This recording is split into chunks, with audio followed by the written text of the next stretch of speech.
Hi guys, and welcome to Boring History Secrets channel.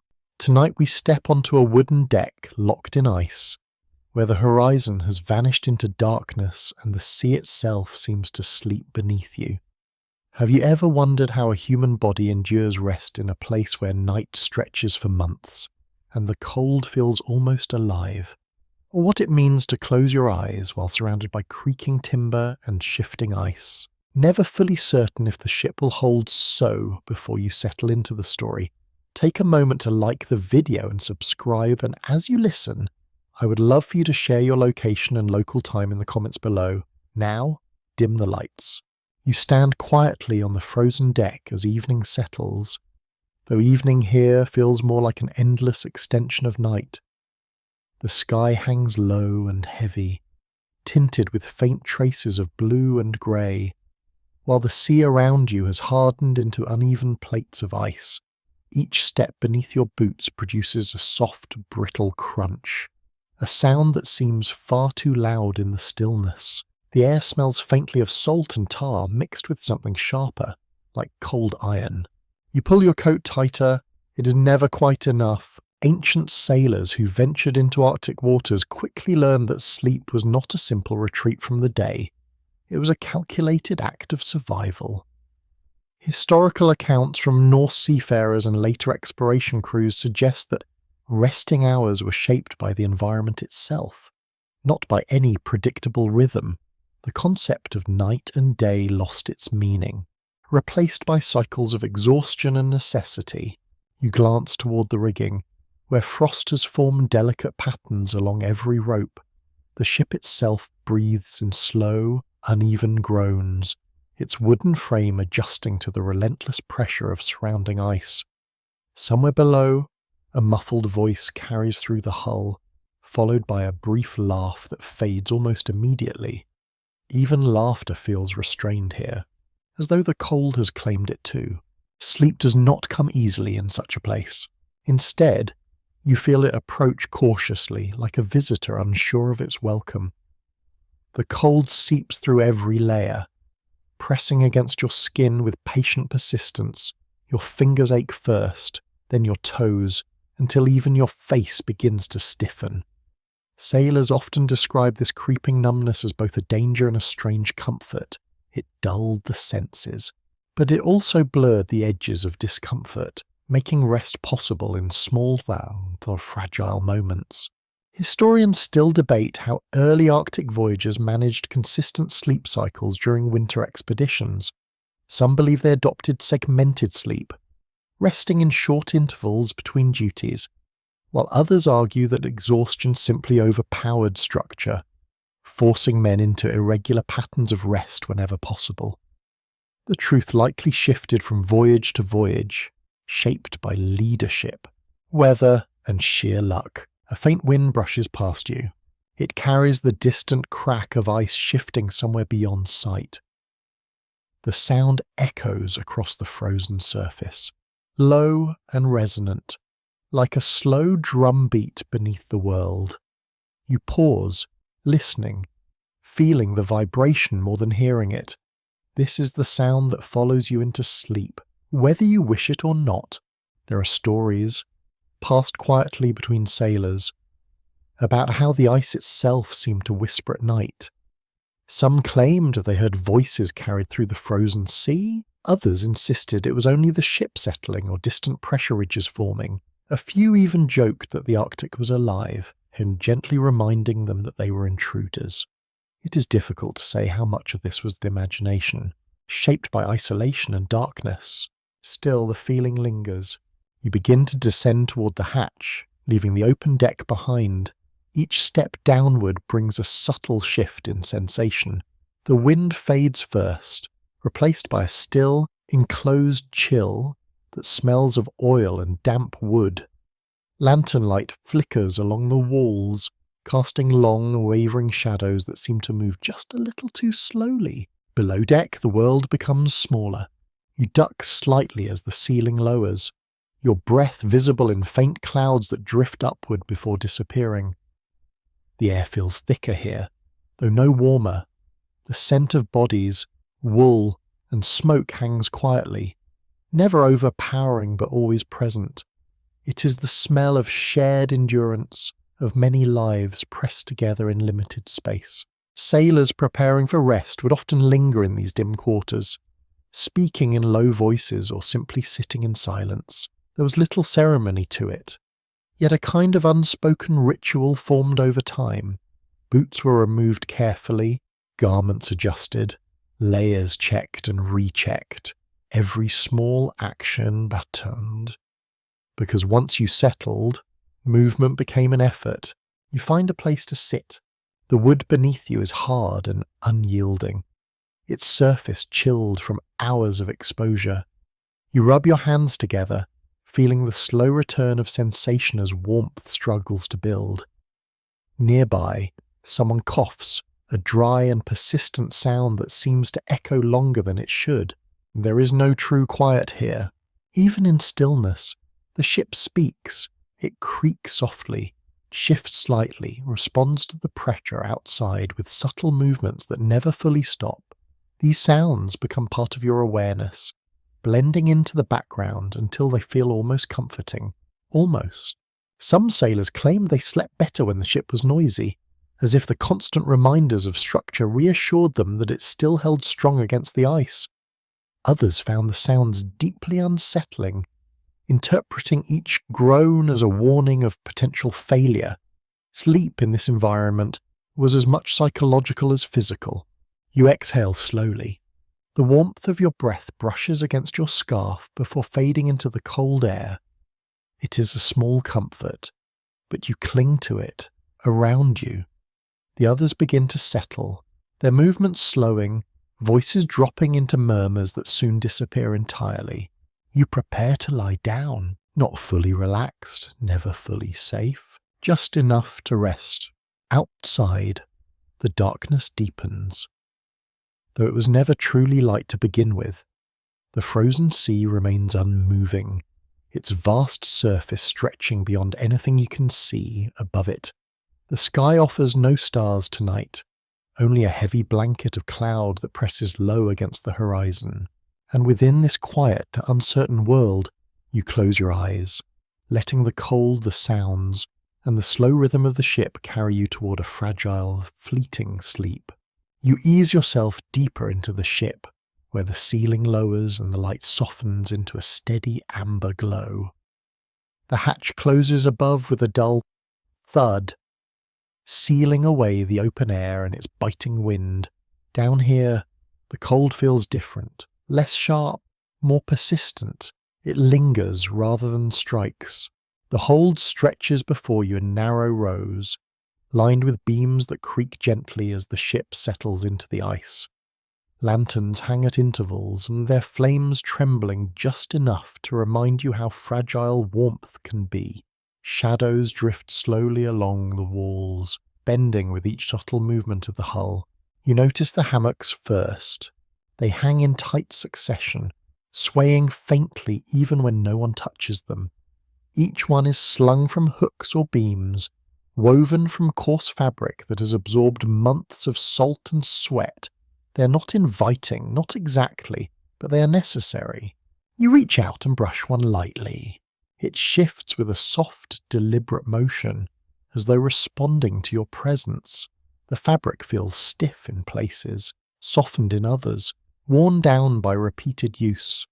Sailors relied on hammocks not for comfort, but for practicality. Suspended above the floor, they kept bodies away from the cold planks below and allowed a degree of movement that matched the ship itself. It was a clever solution. Historical records from northern voyages suggest that hammocks reduced the risk of injury during rough conditions, though in the Arctic winter, rough seas were often replaced by something more silent and insistent. The slow pressure of ice could tilt the ship by small degrees, enough to shift balance and disturb rest. A hammock moved with these changes, offering a strange kind of stability. You begin preparing your own. The process is simple, yet deliberate. You loosen your outer layers, careful not to expose too much skin at once. The air bites quickly at any uncovered surface. Wool and fur remain close, adjusted rather than removed. Sailors learned early that undressing completely invited cold that could linger long after. You pause for a moment. A short breath escapes you. Nearby, another sailor climbs into his hammock with practiced ease, wrapping himself tightly in blankets that have seen better days. The fabric rustles softly, then stills. Above him, a beam creaks in quiet response, as if acknowledging the added weight. There is a rhythm to this space. Bodies settling, cloth shifting, wood responding. It forms a kind of lullaby, though not one you would have chosen. You climb in carefully. The hammock dips beneath you, then steadies, cradling your weight in a way that feels both secure and slightly unsettling. It moves with even the smallest shift of your body, reminding you that rest here is never completely still. You pull your coverings close, tucking edges where you can, trapping what little warmth you have created. It is enough, barely. The smell here is stronger than above deck.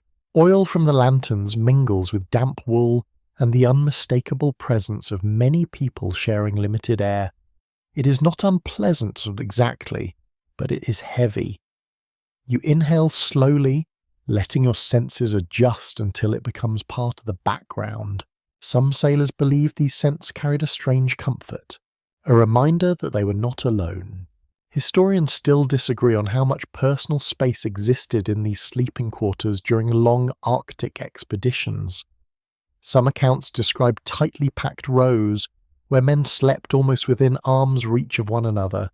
Others suggest slightly more spacing, depending on the size and purpose of the vessel.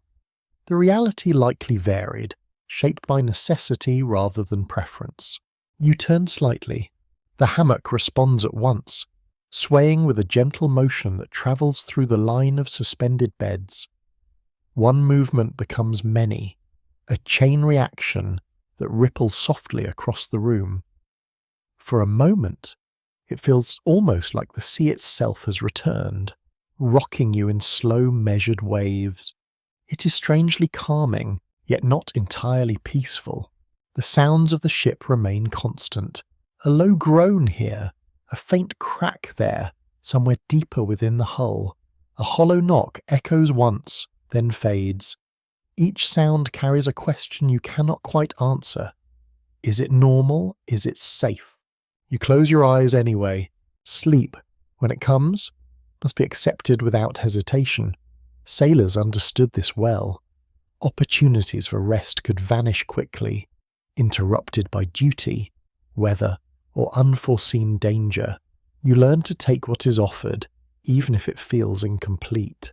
A faint whisper drifts through the space.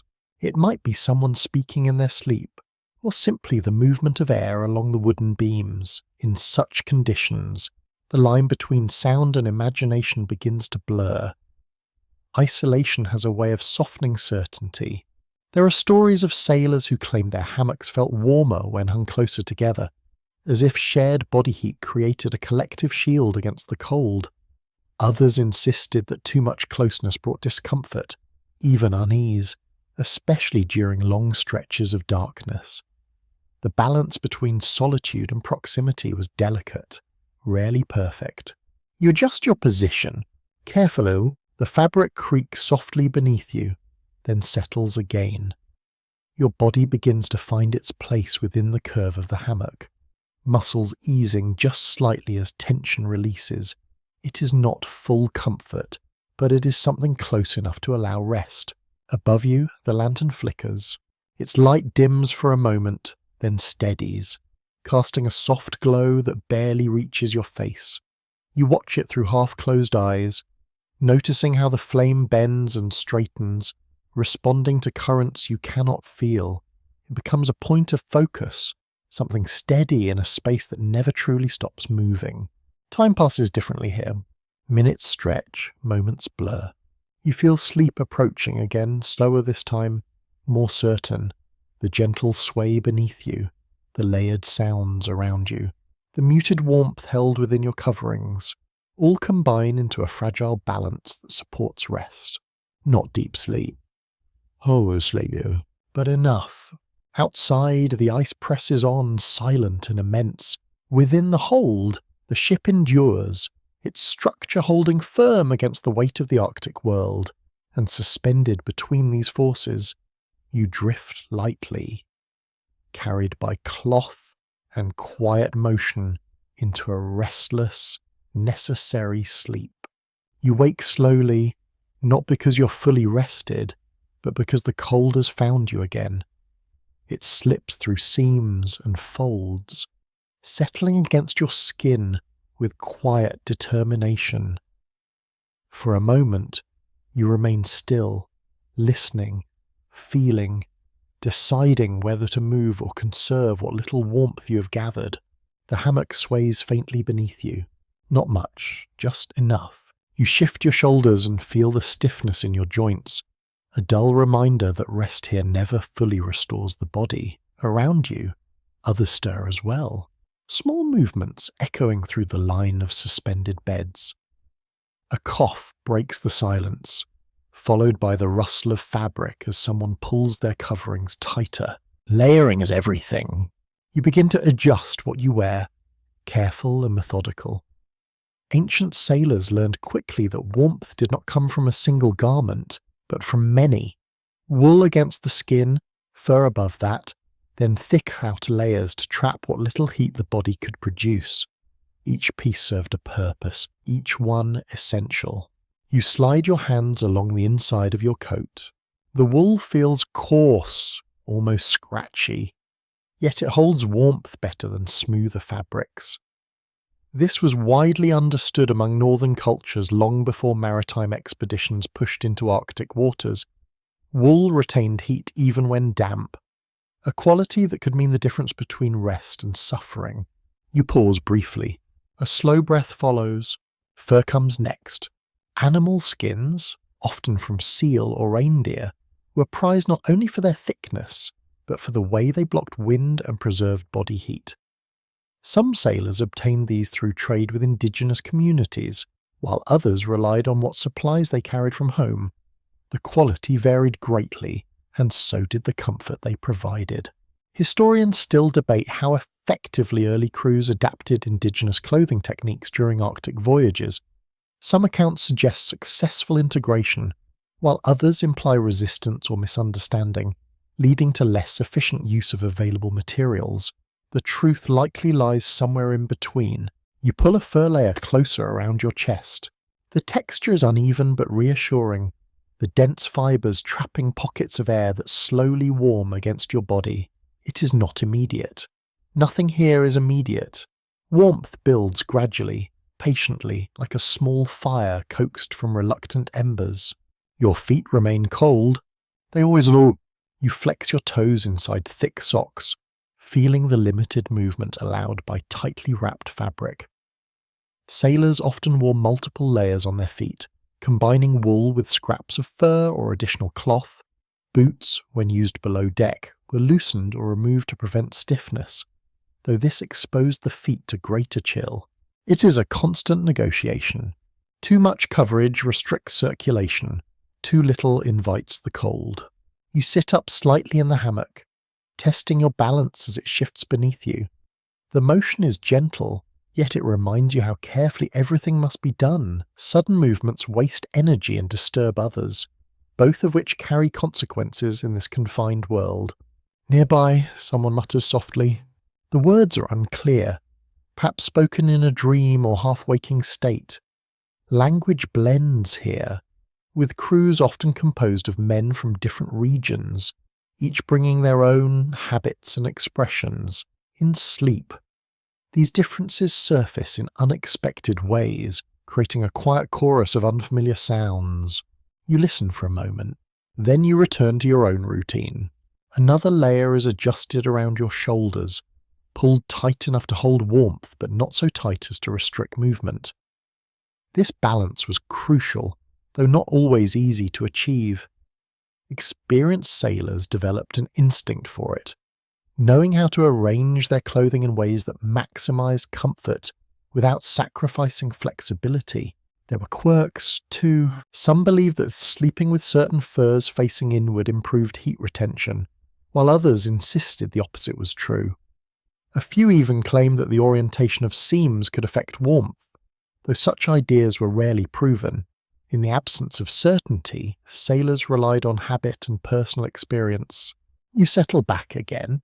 The hammock responds with its familiar sway, easing you into a position that feels almost natural now.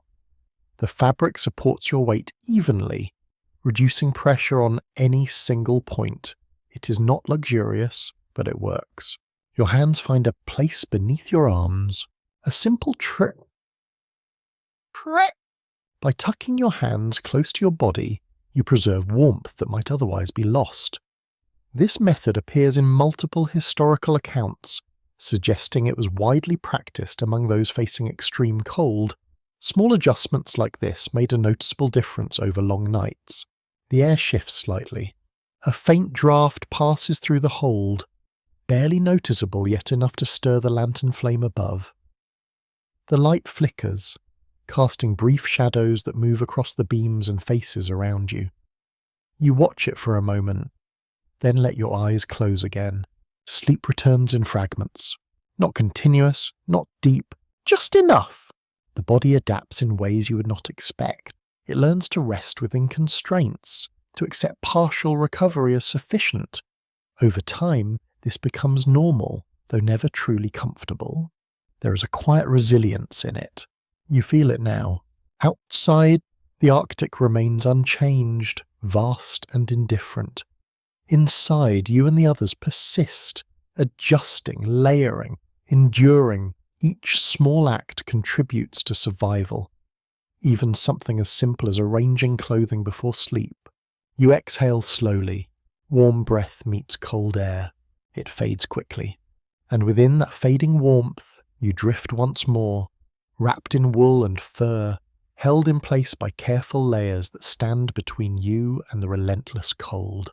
You become aware of another presence before you fully open your eyes, a subtle warmth that does not come from your own body. It presses gently against your side, steady and unmistakable. For a brief moment, you remain still, letting the sensations settle into your awareness. Then you understand. You're not alone in your space. The hammocks hang close enough that our bodies naturally drift nearer over time, especially as sleep deepens and muscles relax. What begins as distance slowly narrows, until shoulders brush and shared warmth forms an unspoken arrangement. No one announces it, no one asks. It simply happens. You shift slightly and feel the contact more clearly now. A firm but not uncomfortable pressure along your arm. The fabric between you is thin, layered but worn, allowing heat to pass through in small but valuable exchanges. In this environment, even the faintest warmth feels significant. It is survival. Sailors in Arctic conditions often relied on shared body heat to endure long nights. Historical accounts from polar expeditions describe how men would cluster together when possible, particularly during extreme cold spells. While personal space might have been valued in calmer climates, here it became a luxury few could afford. You take a slow breath. The air feels warmer here. Not much, just enough. The scent of another person becomes noticeable. A mixture of wool, salt, and the lingering traces of daily labour. It is not unpleasant, though it is strong. Over time, such smells lose their sharpness, blending into the constant atmosphere of the ship. You adjust your position carefully. The hammock sways in response, and the movement carries through the others, creating a soft ripple across the row. The person beside you shifts as well, not waking fully, but responding instinctively. The contact remains, steady and reassuring. There is comfort in this. Even if it feels unfamiliar. Some sailors spoke openly about the benefits of shared warmth, while others avoided the subject, perhaps out of habit or cultural norms, yet the practice persisted across many voyages, suggesting its importance outweighed any discomfort. In the Arctic, practicality often reshaped behaviour in quiet, lasting ways. Historians still debate how widely this method was accepted among different crews and cultures.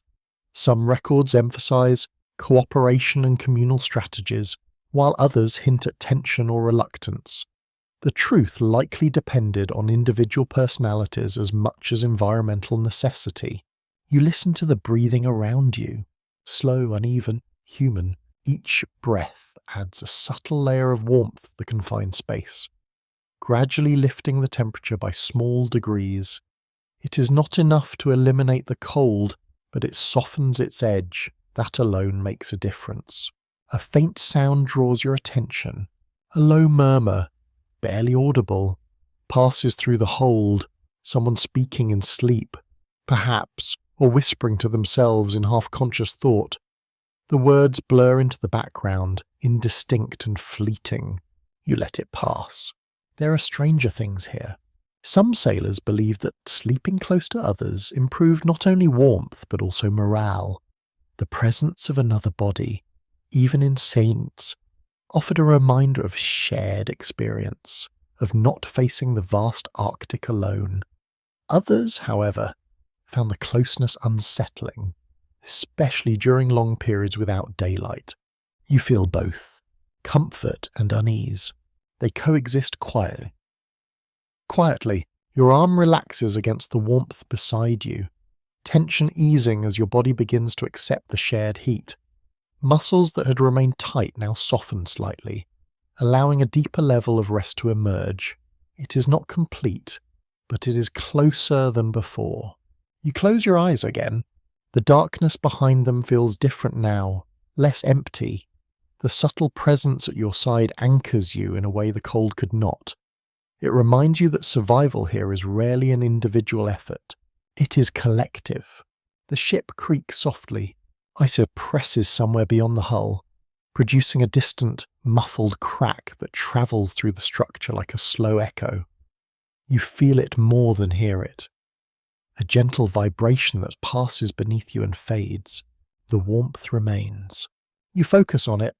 There are small traditions that develop in such conditions, unspoken agreements about how to position oneself, how to share space without intrusion, a slight turn of the shoulder, a careful placement of blankets, a quiet understanding of boundaries that shift with necessity. These details matter. They shape the experience of rest. You adjust your coverings once more, pulling them close around both yourself and the space between you and the other sailor. The shared warmth increases slightly, enough to notice, enough to matter. Your breathing slows, matches the rhythm nearby. There is a subtle synchronization that occurs over time, a blending of patterns that feels almost natural. It is not intentional, yet it happens as bodies settle into proximity and respond to each other's presence. The lantern above flickers again. Its light dims briefly, then steadies, casting a soft glow that barely reaches your closed eyes. You sense it rather than see it. A faint awareness that blends into the background of your thoughts. Sleep approaches once more. This time it feels deeper, more stable. The cold is still there, waiting, persistent as ever. But for now, it is held at bay by layers of wool, fur, and something less tangible, the simple human act of sharing warmth. You drift into that space between waking and rest, where sensation softens and awareness fades. The presence beside you remains constant, a quiet reassurance in a world defined by uncertainty. And within that shared stillness, you find a moment of peace, fragile but real, carried gently on the warmth of another human body in the heart of the frozen sea. You do not wake all at once this time. Instead, awareness seeps in slowly, guided not by light, but by sound. A low, strained groan rises through the ship, deep and resonant, as though the wood itself is exhaling under pressure. It lingers, then fades, leaving a silence that feels heavier than before. You keep your eyes closed, listening. Another sound follows, sharper this time, a crack, distant yet unmistakable, travels through the frozen sea outside.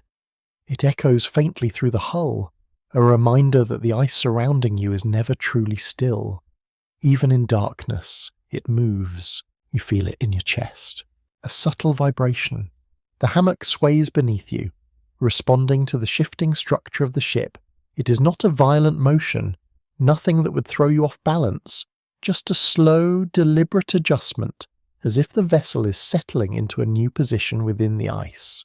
This is the Arctic at night, live in its own quiet way. Sailors often spoke of these sounds with a mix of familiarity and unease. The groaning of timber, the distant fractures of ice, the faint grinding that sometimes followed, all became part of the nightly rhythm. Over time, they learned to distinguish between ordinary movement and signs of danger, though not always accurately.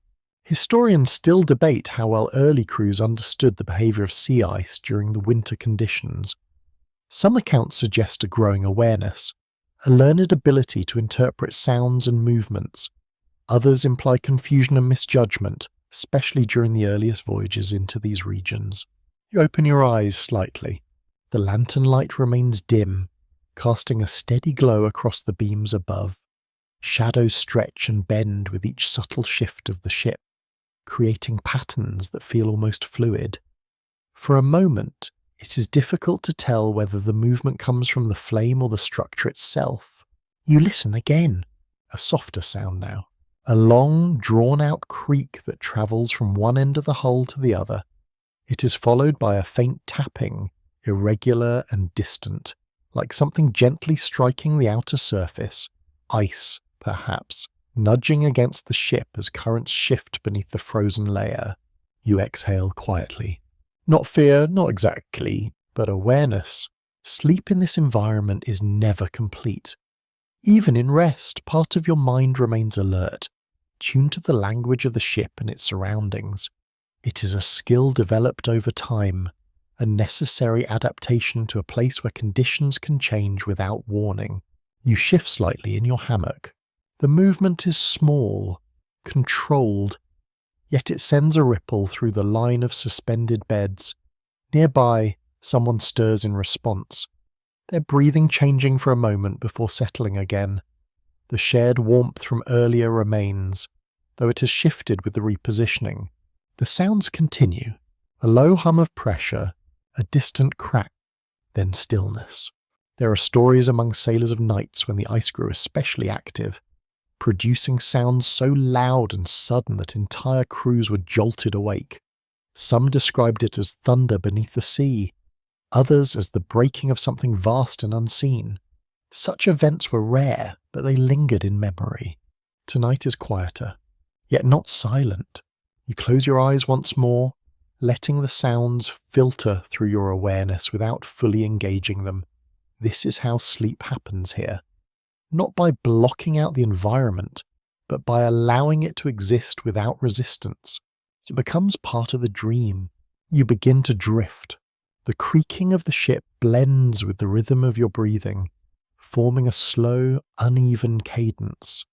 The distant cracks soften, losing their sharpness as your mind moves toward rest.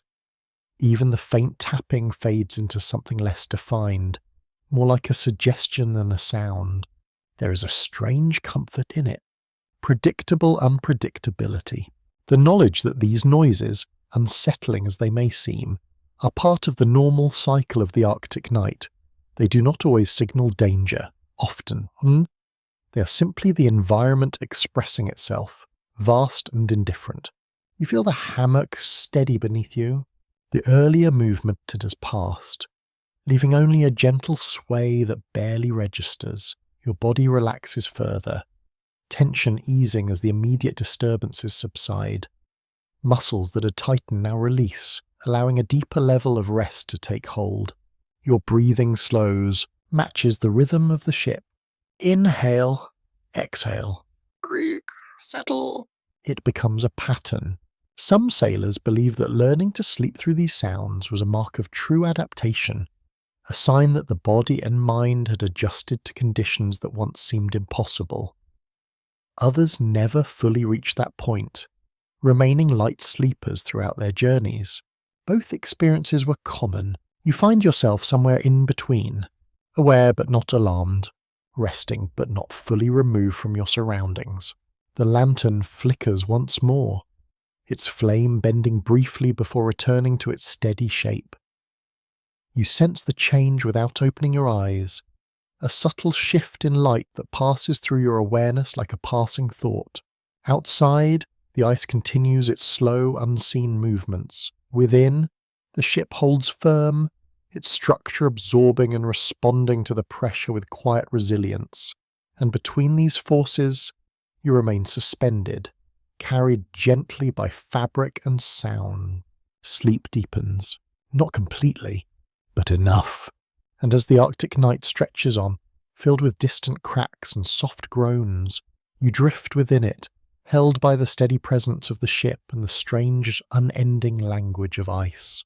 You become aware of the light before anything else, not bright, not harsh, but steady. It presses gently against your closed eyelids, a faint glow that never fully disappears. Even in what should be deepest night, it lingers. You open your eyes slowly. The lantern above you burns with a quiet persistence, its small flame held within a glass casing that has fogged slightly from the cold air. It flickers, but never fails. Shadows stretch along the beams, shifting with every movement of the ship, forming patterns that feel almost deliberate. There is no true darkness here. Not below deck. Sailors relied on lanterns to maintain a constant sense of orientation, especially during long Arctic winters when natural light vanished entirely. Without them, the interior of the ship would dissolve into complete blackness, disorienting and potentially dangerous. Even so, the presence of light brought its own challenges. You notice how it never rests. The flame bends, straightens, then bends again, responding to currents too subtle to feel. Its glow dances across the surfaces around you, touching faces, fabric, and wood in uneven strokes. Nothing remains still under its watch. You shift slightly. The hammock answers with a gentle sway, and the shadows move in response, elongating and contracting as though alive. For a brief moment, it feels as if the room itself is breathing, expanding and settling in quiet rhythm. It is difficult to ignore. Some sailors found the constant light comforting, a barrier against the oppressive darkness outside. Others struggled with it, unable to fully surrender to sleep while their surroundings remained faintly visible. The mind, accustomed to cycles of light and dark, searches for cues that no longer exist. Historians still debate how prolonged exposure to artificial light affected sleep patterns during early Arctic voyages. While lanterns provided safety and function, they may have disrupted natural rhythms, contributing to irregular rest and heightened fatigue. The evidence remains uncertain, shaped by limited records and varied personal accounts. You watch the flame for a moment longer, then you look away. The effort to focus on it feels unnecessary, even tiring. Instead, you allow your gaze to soften, taking in the blurred outlines of the space around you, the beams overhead, the hanging hammocks, the faint shapes of others resting nearby. Everything feels suspended, between light and shadow, between motion and stillness. A faint scent reaches you. Oil, warm and slightly metallic, rising from the lantern. It mixes with the familiar smells of wool and wood, creating a layered atmosphere that is both heavy and oddly reassuring. It tells you that the light is real, that it will continue. You pull your coverings closer. The warmth they hold has diminished slightly, though not entirely. It clings to your body in small pockets, trapped within folds and layers. You adjust them carefully, preserving what remains. Nearby, someone turns. The movement is slow, deliberate, accompanied by the soft rustle of fabric. Their shadow shifts across the wall, briefly stretching into something larger before settling back into its original form.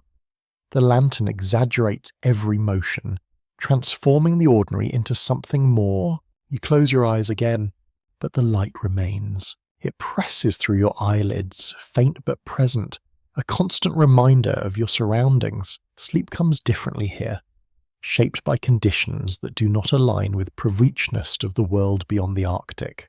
There is no full surrender, only partial rest. Some sailors developed habits to cope with this, covering their eyes with cloth or positioning themselves in ways that reduced exposure to the lantern's glow. Others simply adapted over time, their minds learning to ignore the light as background noise. You consider shifting position, then decide against it. Movement costs energy, and energy must be conserved. Instead, you focus on your breathing, slow and steady, allowing the rhythm to guide you back toward rest. Inhale, exhale. The light flickers. A pause, then steadies again. There is a peculiar effect that occurs when shadows move continuously within a confined space. The mind begins to interpret patterns, to assign meaning where none exists. Shapes form briefly, then dissolve, replaced by new ones. It is a subtle trick of perception, amplified by fatigue and isolation. You sense it now. Not clearly, but enough to notice. A shape that lingers too long. A shadow that seems to shift independently. You recognize the illusion, yet it holds your attention for a moment longer than it should. Then it fades, leaving only the steady glow of the lantern and the quiet presence of those around you. The ship creaks softly. The sound blends with the faint hiss of the flame, creating a background that is neither silent nor intrusive. It simply exists, constant and unchanging, a foundation upon which sleep must be built. You relax further, allowing the light to remain, allowing the shadows to move. They no longer demand your attention. They simply accompany you. Outside, the Arctic night continues, vast and impenetrable. Within the hold, the lantern burns on, its small flame defying the surrounding darkness, and you, suspended between them, drift once more toward a shallow, flickering sleep, not in darkness, but in a dim, shifting glow that never quite lets go. You do not wake to a sound this time, you wake to a touch. A hand, firm but not rough, presses briefly against your shoulder, then withdraws. The gesture is practiced, efficient, meant to rouse without fully disturbing the space. You open your eyes slowly, awareness returning in fragments. Your watch has come. You take a breath. Cold air fills your lungs. It is time. The rhythm of sleep here is never uninterrupted. Instead, it is divided into segments, shaped by duty rather than comfort. Sailors relied on a system of watches, rotating shifts that ensured someone was always awake to tend the ship, even in the stillness of Arctic winter. You sit up carefully. The hammock dips and sways as you move, sending a gentle ripple through the others nearby. The person who woke you has already turned away, moving with quiet purpose toward their own place of rest. Their shift is done. Yours begins. There is no hesitation, only routine. Historical records from northern voyages describe watch systems that varied in length, often depending on crew size and conditions. In harsher environments, shifts could be shorter to prevent exhaustion. Though this meant more frequent interruptions to sleep, the balance was never perfect. You feel it now, the weight of incomplete rest. Your body resists the transition, muscles slow to respond, mind still drifting at the edges of sleep. Yet you know the importance of rising quickly. Delay wastes warmth, and warmth is precious. You swing your legs over the side. The cold meets you at once. It seeps through your layers, sharper now after the relative shelter of the hammock. You steady yourself, allowing the sensation to settle rather than shock. Around you, the hold remains dim, the lantern casting its steady glow over those who continue to rest. A few stir. Most do not. The system depends on trust. Tila relies on the others to fulfill their duties, to wake when needed, to endure the cycle without complaint. It is not always perfect, but it holds. You stand slowly. The floor beneath your feet is firm, unyielding, its chill more direct than the suspended fabric you have just left. You adjust your clothing again, tightening layers that have loosened during rest, ensuring that no gaps remain. Small details matter. You reach for your outer coat, pulling it close around your body. The wool scratches faintly against your skin, a familiar sensation that signals readiness. Above it, you secure a heavier layer, designed to block the wind that waits beyond the hatch.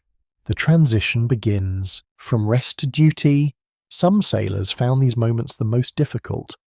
The shift from fragile sleep to immediate responsibility. Others adapted over time, learning to move between states with practiced ease.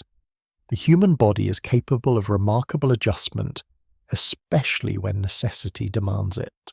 You take another breath.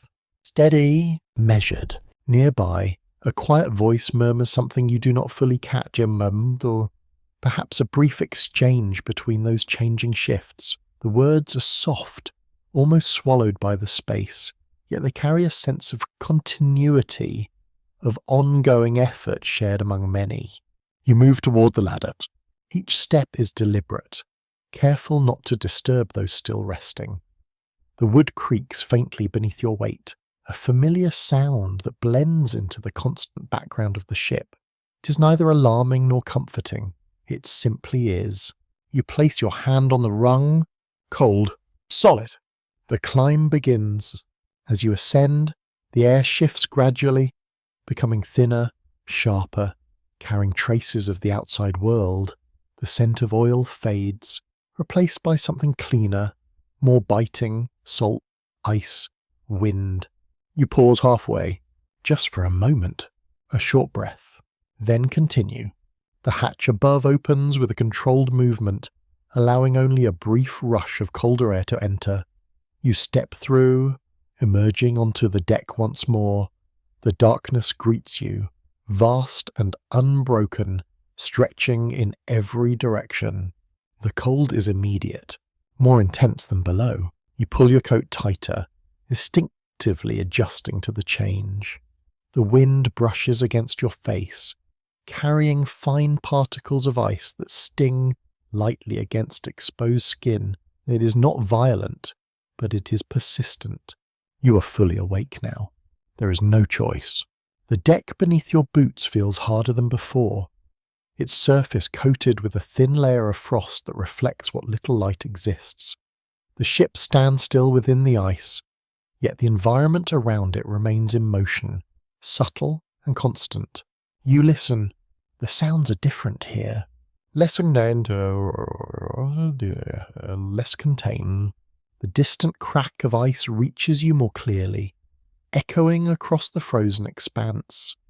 The wind adds its own voice, a low, steady presence that never fully fades. Together, they form the backdrop of your watch. Sleep feels distant, almost unreal. Yet you know it will return, in time, in fragments, shaped once again by the demands of duty. This cycle continues, repeating through long stretches of darkness, defining the experience of those who sail these waters.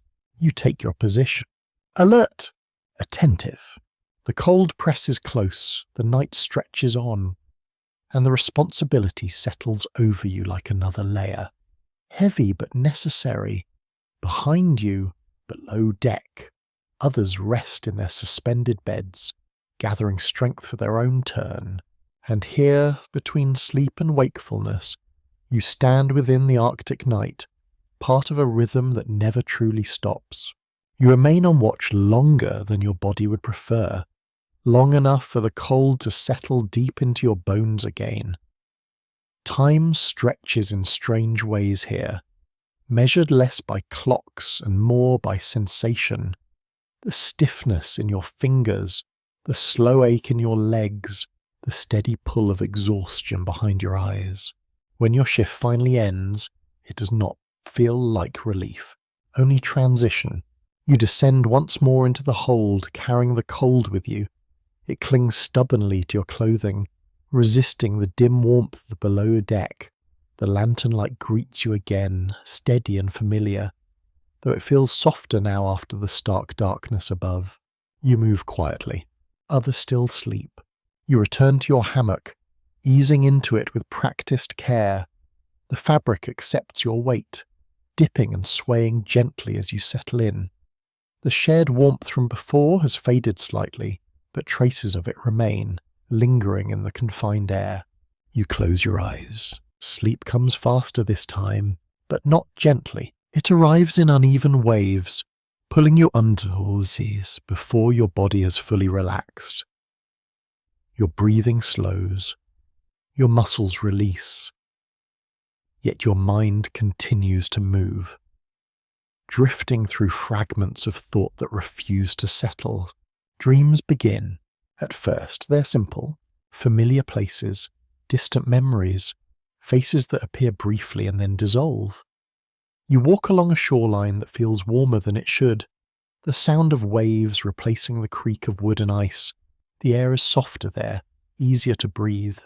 It does not last. The scene shifts. The shoreline becomes ice. The waves freeze mid-motion, suspended in unnatural stillness. The sky darkens, pressing low against the horizon, until it feels as though it might collapse entirely. You feel it in your chest. A quiet tension. Sailors often reported vivid and unsettling dreams during long Arctic voyages, particularly in the depths of winter. The combination of isolation, disrupted sleep cycles, and constant environmental stress created conditions that blurred the line between rest and unrest. Historians still debate the extent to which these dreams were influenced by physical factors such as cold and fatigue versus psychological strain. Both likely played a role, shaping experiences that were deeply personal yet widely shared. You turn slightly in the hammock. The movement carries into the dream. The ice shifts beneath your feet, cracking softly as you step. The sound echoes too loudly, repeating in a way that feels unnatural. You pause, listening, unsure whether the noise belongs to the dream or the world beyond it. For a moment, they feel the same. You continue walking. The surface beneath you becomes uneven, rising and falling in slow, deliberate waves. The frozen sea is no longer still. It moves with a quiet, unsettling rhythm, as though something beneath it is stirring. You feel watched, not by anything you can see, but by the vastness itself. This sensation appears in many accounts, described in different ways but carrying a similar tone. A sense of presence within the Arctic landscape, not hostile, but aware. Whether this feeling emerged from the environment or the mind remains uncertain. You try to wake, but sleep holds you. Your breathing quickens slightly, though your body remains still within the hammock. The shared warmth beside you offers a faint anchor, a connection to the physical world that persists even as your mind drifts elsewhere. The dream shifts again. Now you are below deck, yet everything feels altered. The lantern light flickers more violently, casting shadows that stretch far beyond their natural reach. The beams above you seem to bend, the wood responding to pressures you cannot see. A voice calls your name. Soft, distant. You cannot place it. You turn toward the sound, but the space stretches, widening impossibly, the walls moving further away with each step. The voice fades, replaced by the familiar creak of the ship, louder now, more insistent. Then silence. Complete. You wake. Suddenly, your eyes open to the dim glow of the lantern, your breath visible in the cold air. For a moment, you remain still, allowing the boundary between dream and reality to re-establish itself. The shapes around you return to their proper forms, the shadows settling into predictable patterns. You listen. The ship creaks softly. Ice shifts in the distance. Everything is as it should be. Almost. You take a slow breath. The lingering tension fades gradually, replaced by a quiet awareness of your surroundings. The warmth beside you remains, steady and real. The fabric beneath you sways gently, grounding you in the present. Dreams like this were not uncommon. Some sailors dismissed them as simple effects of fatigue, while others assigned deeper meaning, interpreting them as warnings or reflections of the environment. A few even recorded their dreams in journals, though such accounts are rare and often fragmented. You close your eyes again.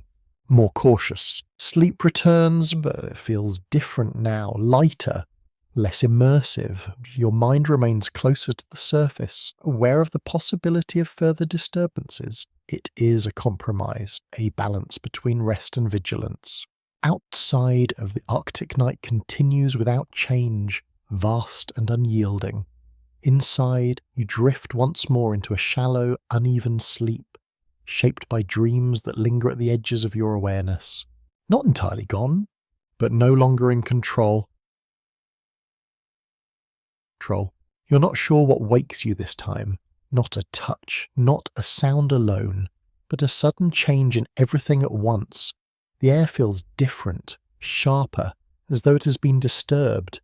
The hammock beneath you sways more noticeably, no longer the gentle motion you've grown used to. You open your eyes. The lantern swings. Its light stretches across the hold in long, uneven arcs, shadows racing along the beams in quick, erratic movements. For a brief moment, the entire space feels unstable, as if it has lost its balance. Then the sound arrives. A deep, rolling force presses against the hull, followed by a sharp crack that echoes through the ship. It is louder than anything you've heard so far, closer, more immediate. The wood responds with a strained groan, each beam seeming to protest at once. You hold still, listening. Another impact follows, less violent but steady. As though the ice outside has begun to shift in larger formations, the ship tilts slightly. Not enough to throw you, but enough to be unmistakable. The hammock responds, swinging wider now, its motion no longer entirely controlled. A storm has found you. Not of wind alone, but of pressure and movement beneath the frozen surface. Sailors in Arctic regions often face these sudden disturbances, where shifting ice fields created intense forces against trapped vessels. Historical accounts describe nights when crews were roused from sleep to brace for potential damage, their rest interrupted by the unpredictable behavior of the environment. You sit up quickly, too quickly. The hammock swings harder in response, forcing you to steady yourself with both hands. Around you, others are waking as well, movements overlapping, voices rising in low, urgent tones that remain controlled but unmistakably alert. No panic, but readiness. You swing your legs down. The floor meets you with a jolt of cold, sharper now after the warmth of the hammock. The ship tilts again, slightly in the opposite direction, creating a slow, uneasy rhythm that travels through your body. You adjust your stance. Balance becomes essential. Another crack resounds, closer than before, followed by a grinding noise that seems to drag along the outer hull. It is not a clean sound. It is rough, prolonged, as though the ice itself is scraping against the ship with deliberate force. You feel it in your teeth, a subtle vibration. Some sailors describe this sensation as one of the most unsettling aspects of Arctic storms, the way the ship transmitted external forces directly into the body. It blurred the line between outside and inside, making the environment feel inescapable. You reach for your coat. Your hands move quickly now, guided by habit rather than thought. Layers are pulled into place, secured tightly, each movement precise. There is no time for hesitation, no room for error. Nearby, someone speaks. Short phrases, clear. Instructions? Perhaps. Though you cannot make out the exact words, the tone is enough, calm but firm, carrying the weight of experience. You move toward the ladder. The ship shifts again as you approach. The angle subtle but persistent. Each step requires attention, your body adjusting instinctively to maintain balance. The wood beneath your feet creaks louder now, responding to the increased strain. You climb. The air grows colder with each rung, the scent of oil fading, replaced by the sharper bite of the outside world. The sounds intensify as well, less muffled, more direct. You reach the hatch. It opens with effort. The wind greets you immediately, stronger than before. carrying fine shards of ice that strike against your face and clothing. The darkness outside feels deeper, more active, as though the storm has given it form. You step onto the deck. The scene is in motion. Ice shifts around the ship in slow, powerful movements, large plates pressing against one another with grinding force. The vessel itself responds, creaking and adjusting, its structure absorbing the pressure in ways that feel both resilient and fragile. You hold on to a nearby line, steadying yourself. The wind pushes against you, not violently but persistently, adding another layer of challenge to an already unstable environment. The cold is sharper here, intensified by movement and exposure. You look out. There is no clear horizon, only darkness, broken by the faint outlines of shifting ice, barely visible in the dim light. The storm is not defined by towering waves or heavy rain, but by pressure, motion, and sound. It is relentless. Historical records from Arctic expeditions often emphasize how different these storms felt compared to those in open seas. Without waves to crash against the hull, the danger came from the ice itself, its slow, immense force capable of crushing even well-built ships if conditions aligned. You feel the weight of that possibility. Not fear, not fully, but awareness. The crew moves around you, each person taking their place, responding to the situation with practiced efficiency. Voices carry through the wind, brief and purposeful, guiding actions without unnecessary noise. You remain at your position. Alert! The ship shifts again, then steadies slightly, as though finding a temporary balance within the surrounding ice. The sounds continue, though less sharply now, the earlier intensity giving way to a sustained pressure that feels more controlled. For now, you exhale slowly. The breath vanishes into the cold. Sleep feels distant again, replaced by the immediate demands of the moment. Yet you know it will return, as it always does, shaped by circumstances beyond your control. And as the Arctic storm presses on around you, you stand within it, suspended between rest and readiness, part of a fragile system holding steady against the vast, shifting world of ice.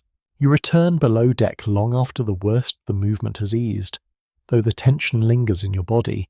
The climb down feels slower this time, each step carrying the weight of cold and effort. When the hatch closes above you, the wind fades, replaced by the familiar stillness of the hold. But the cold follows. It always does.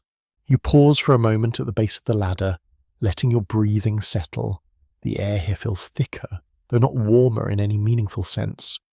It presses gently against your face, carrying the layered scent of oil, wool, and human presence. Your breath is visible, even here. You exhale slowly, watching the faint cloud form and drift upward before disappearing into the dim light. Others have returned as well, their movements quieter now, subdued after the activity above. The space fills once more with the soft rustle of fabric and the low murmur of voices. You move back to your hammock. It hangs where you left it, swaying slightly from the earlier disturbance. You steady it with one hand, then ease yourself inside, careful not to disrupt the fragile balance of the room.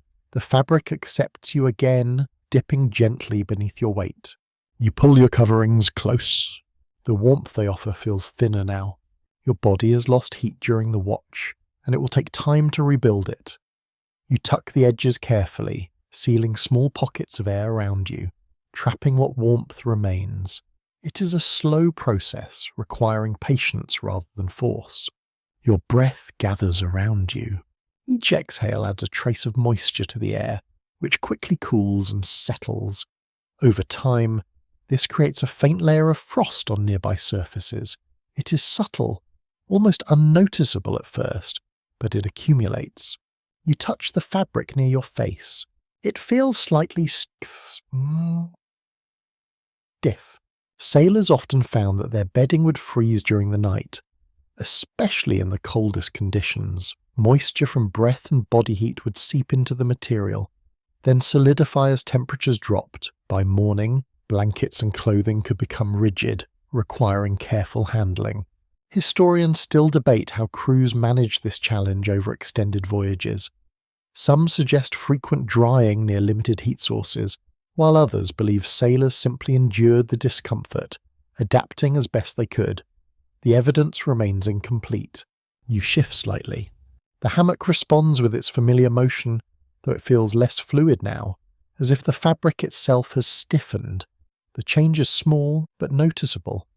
It reminds you that even the simplest elements of rest are affected by the cold. Nearby, someone coughs again. The sound is sharper this time, carrying a dryness that speaks of the environment's toll. You listen briefly, then let the noise fade into the background. There is little to be done in the moment. You focus on your breathing. Slow even, your breath condenses again, forming a faint cloud that brushes against your face before disappearing.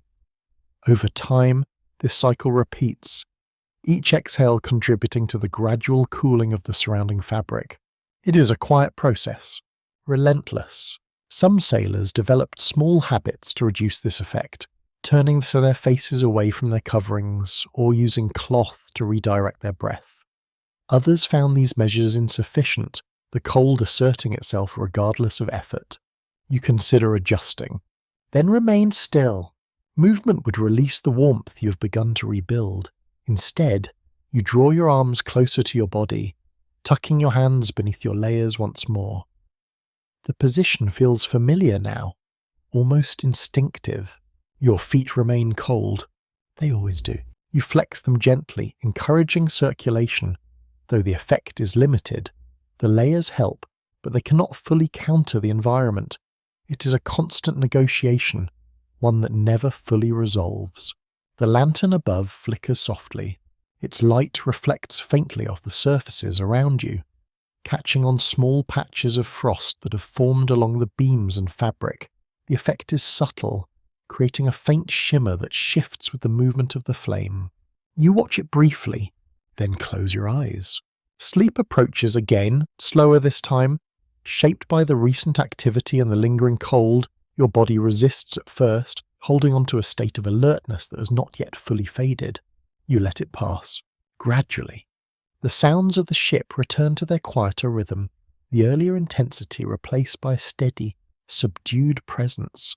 The creaks are softer now, the movements less pronounced. The storm has eased, though the memory of it remains. You feel it in your muscles, a lingering tension. Your breathing slows further, your body settling into the hammock's curve. The fabric, though slightly stiff, still supports you, holding you in place as you drift toward rest. Outside, the Arctic night continues unchanged, vast and indifferent.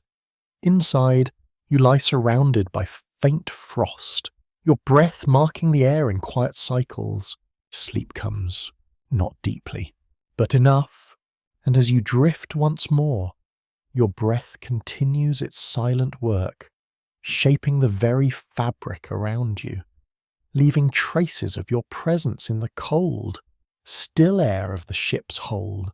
You wake again to stillness, though it is not the comforting kind. It feels heavier now, as if the air itself has settled into a quiet, unmoving weight.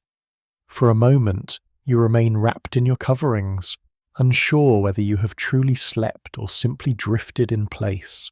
Then you try to move. The fabric resists, not entirely, just enough to notice her. You shift your arm and feel a faint stiffness where the blanket folds around you. The material does not flow as it did before. Instead, it holds its shape, slightly rigid, as though it has forgotten how to bend. You touch it with your fingers, cold, firm. The frost has taken hold. During the long Arctic nights, moisture from breath and body heat often transformed bedding into something closer to a shell than a covering. It did not happen all at once. It built gradually, layer by layer, until the softness of fabric gave way to a thin, brittle structure. You pull the blanket closer. It crackles softly. The sound is quiet, but unmistakable, like the faint breaking of thin ice. You pause, listening, as if the material might respond again. It does not. It simply holds, shaped by the cold that surrounds you. Sailors often describe this transformation with a mix of frustration and resignation. Bedding, meant to provide comfort, became another challenge to manage. Yet even in its frozen state, it still served a purpose, trapping what little warmth it could. You shift your shoulders carefully. The hammock sways beneath you, though the motion feels slightly restrained, as if the stiffness of the materials has dampened its movement. Around you, others begin to stir, their own coverings responding in similar ways. A series of soft cracks follows, not from the ship this time, from the blankets. It is a peculiar sound, one that blends into the environment until it becomes familiar. The breaking of frost within fabric, the subtle release of tension as movement returns to what had been held still.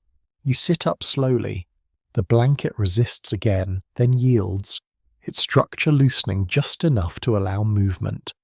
The air meets your face at once, colder than before, as the trapped warmth escapes. You inhale sharply. The cold settles in your chest. Historical accounts from Arctic expeditions often mention the discomfort of frozen bedding. Though the details vary, some sailors attempted to warm their coverings near limited heat sources, while others relied solely on body heat to soften them over time.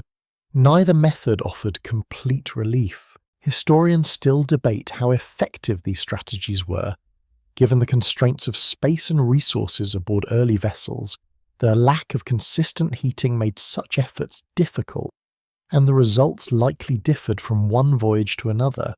You run your hand along the inside of the blanket. The texture changes as you move, from stiff to slightly pliable, then back again. It is uneven, shaped by where your body had been and where the cold had settled more deeply. This pattern becomes familiar over time, a map of warmth and exposures. You swing your legs down. The floor greets you with its usual chill, though it feels sharper now after the partial insulation of the hammock.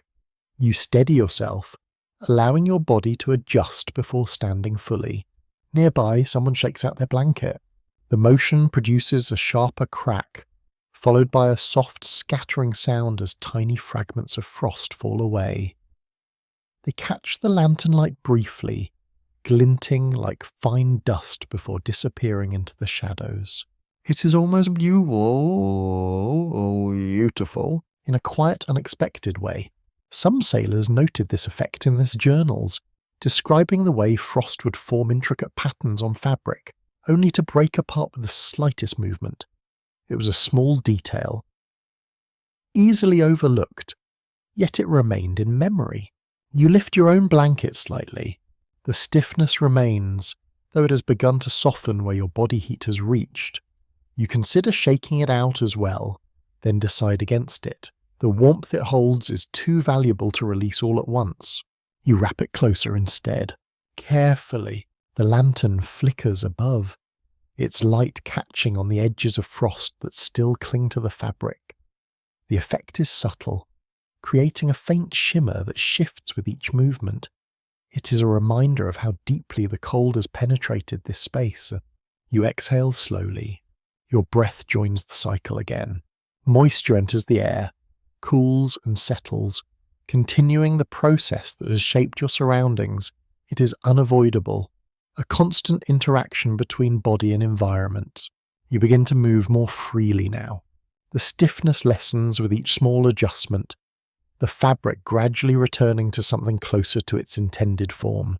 It is not immediate, but it is steady. There is a quiet patience in this, a recognition that comfort here is always temporary, always in flux. You glance around the hold.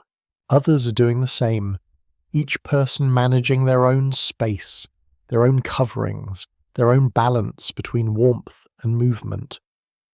There is little conversation, only the soft sounds of fabric shifting and breath moving through cold air. You settle back once more, not fully lying down, just enough to rest. The blanket, though still touched by frost, now yields more easily, its stiffness reduced by warmth and motion. It wraps around you again, imperfect but functional, holding what heat it can. Sleep lingers at the edge of your awareness, waiting. And as you close your eyes once more, surrounded by the faint crackle of thawing fabric and the steady glow of lantern light, you drift back into a quiet, uneasy rest, shaped by the delicate balance between warmth and ice. You notice the difference before you fully understand it. It is subtle, almost easy to miss, yet once felt, it lingers in your awareness. The air shifts slightly as you move deeper into the ship, passing beyond the crowded rows of hammocks toward a quieter section. The space opens just a little, enough to matter. Here, the beams feel less oppressive, the ceiling a touch higher, the arrangement more deliberate, the lantern light is steadier. Protected from drafts that ripple through the main hold, even the sounds seem muted, softened by thicker walls and fewer bodies. You pause, taking it in. This is where the officers sleep. Not in luxury, not by any generous definition, but in conditions that offer small advantages. A partition separates this area from the rest, creating a sense of enclosure that feels almost private compared to the shared quarters you have grown used to. You step closer, carefully. The bedding here is arranged differently. Not hammocks, but fixed bunks built into the structure of the ship. They are narrow, confined, yet stable, lacking the constant sway that defines the sleeping experience elsewhere. You run your hand along the edge of one. The wood feels smoother, less worn. These bunks were often reserved for captains and higher-ranking officers, reflecting the hierarchy that persisted even in the harshest environments. Historical records suggest that while all aboard faced the same Arctic conditions, distinctions in comfort remained, subtle but significant. You notice the layering, thicker blankets, better furs. They are not immune to the cold, but they offer improved insulation, a slight edge against the relentless environment. The materials appear more carefully maintained, less frayed, so suggesting fewer hands have relied on them over time. You listen. The sounds here are different. Still present, but softened. The creaking of the ship reaches this space with less intensity. The distant cracks of ice more muted. It creates an illusion of calm, a buffer between the individual and the surrounding world. You imagine sleeping here. The thought lingers. Would it feel safer, warmer, or simply quieter? Some sailors believe that officers benefited not only from better materials, but from reduced exposure to noise and movement, allowing for more consistent rest. Others argued that the difference was minimal, that the Arctic equalized all conditions in the end. Historians still debate how much advantage these quarters truly provided during long winter voyages. While structural differences are evident, personal accounts vary widely, suggesting that perception played as much a role as reality. You notice a sauté-serté, the small deal, a curtain. It hangs loosely beside one of the bunks, offering a measure of privacy that does not exist elsewhere on the ship. It is simple, functional, yet it marks a clear boundary between shared and individual space. You reach out slightly, then stop. It feels like crossing a line. Instead, you observe from where you both stand, aware of the quiet distinction that defines this area. The air smells different here as well, less concentrated, carrying fewer layers of human presence. It is still thick with oil and wood, but lighter somehow. You shift your speckut. The floor creaks softly beneath you.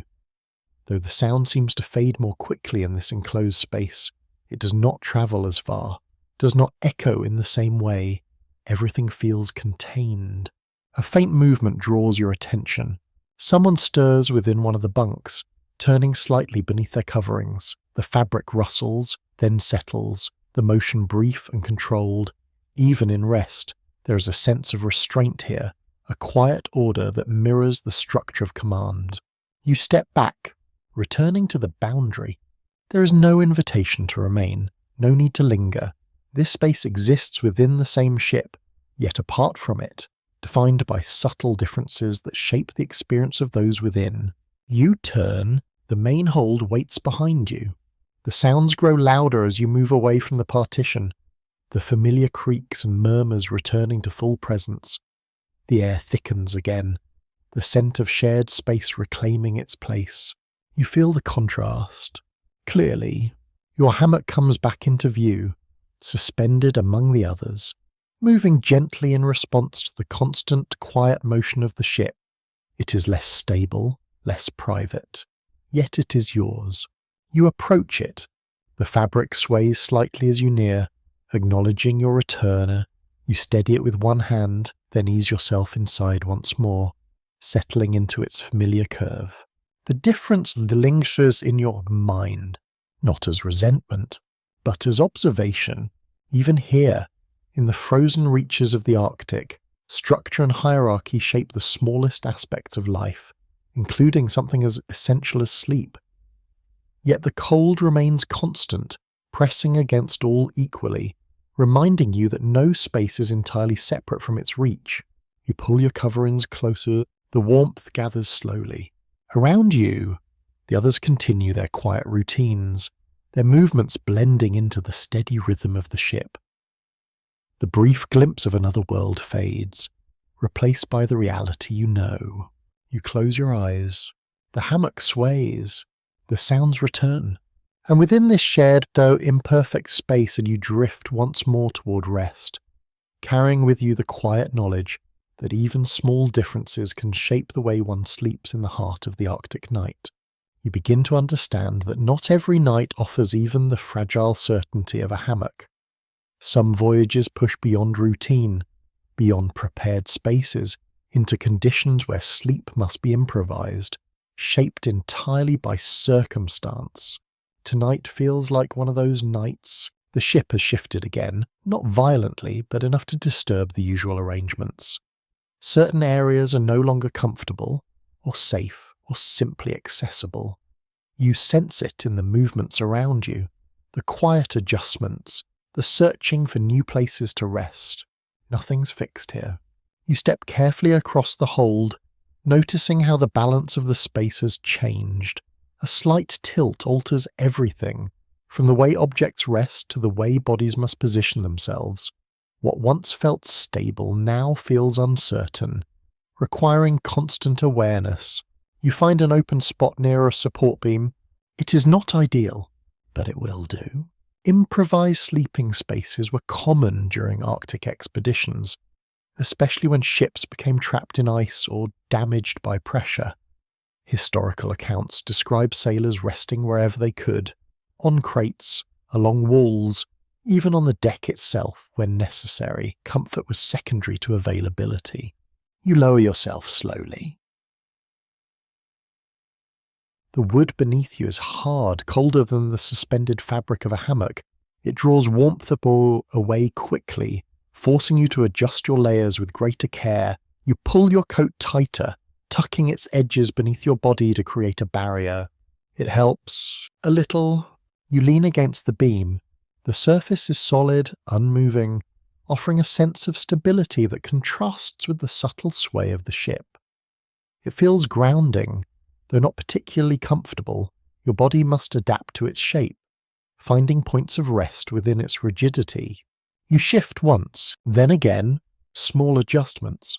Nearby, others are doing the same, settling into positions that vary widely. Some lie flat, wrapped tightly in their coverings. Others sit upright, backs against walls or beams, heads tilted forward or to the side. Each posture reflects a compromise between comfort and necessity, and there is no uniformity, only adaptation. You notice the sounds. Different now. Without the coordinated sway of hammocks, movements create sharper, more localized noises, a boot scraping wood, fabric brushing against a beam, a quiet exhale that seems louder in the stillness. It feels less fluid, more fragmented. Some sailors believe that sleeping in such conditions disrupted rest more than any environmental factor. The lack of consistent support combined with uneven surfaces made it difficult to achieve even shallow sleep. Others argued that exhaustion eventually overcame discomfort regardless of position. Historians still debate how frequently these improvised arrangements occurred during the long Arctic voyages. While some records emphasize their necessity, others suggest they were less common, depending on the ship's condition and the severity of the environment. You rest your head carefully. The angle is not ideal, but it is manageable. You pull your coverings closer, wrapping them tightly around your shoulders and chest. The layers press against you, creating small pockets of warmth that build slowly over time. It is a familiar process, though the setting is different.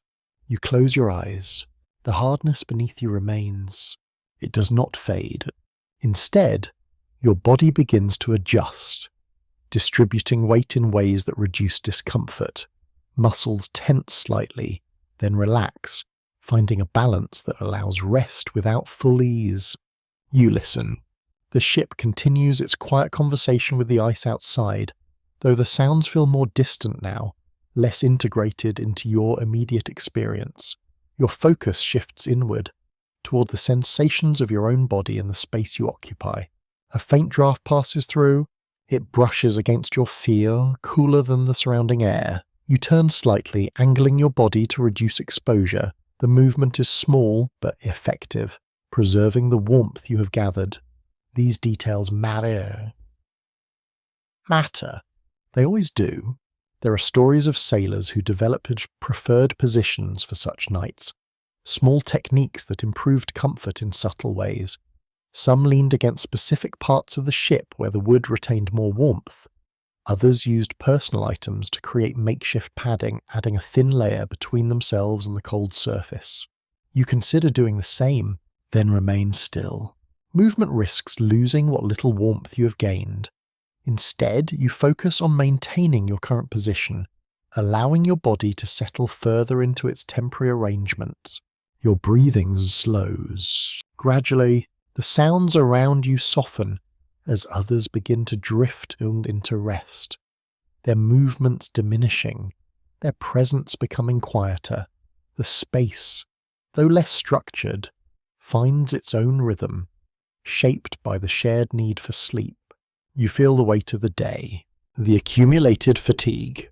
It presses gently against your awareness, guiding you toward rest despite the discomfort. Your mind begins to loosen its grip on the present, drifting toward that familiar edge where thought fades and sensation softens. The beam at your back remains firm, unyielding, yet it supports you. In its own way, you allow your body to accept it, to work with its shape rather than against it. The tension eases slightly, enough to create a fragile sense of balance. Sleep approaches, not comfortably, but steadily, and as you drift into this improvised rest, surrounded by others who have done the same, you become part of a quiet adaptation, a shared response to conditions that refuse to remain constant. Here, in the shifting interior of a ship held by ice, you find rest not in design but in necessity, shaped moment by the world around you. You feel the warmth before you fully understand its source. It spreads slowly through your chest, not the deep, lasting warmth of layered wool or shared body heat, but something quicker, more fleeting. It begins as a gentle glow, then rises, softening the edges of the cold that surrounds you. A cup rests in your hand. You do not remember taking it, but here it is. The liquid inside is dark, faintly steaming, carrying a sharp and familiar scent. Not pleasant, not entirely harsh, but unmistakable. Spirits diluted just enough to be drinkable, offered at the end of a long watch or before uncertain rest. You lift it slightly. The warmth reaches your fingers. It feels good.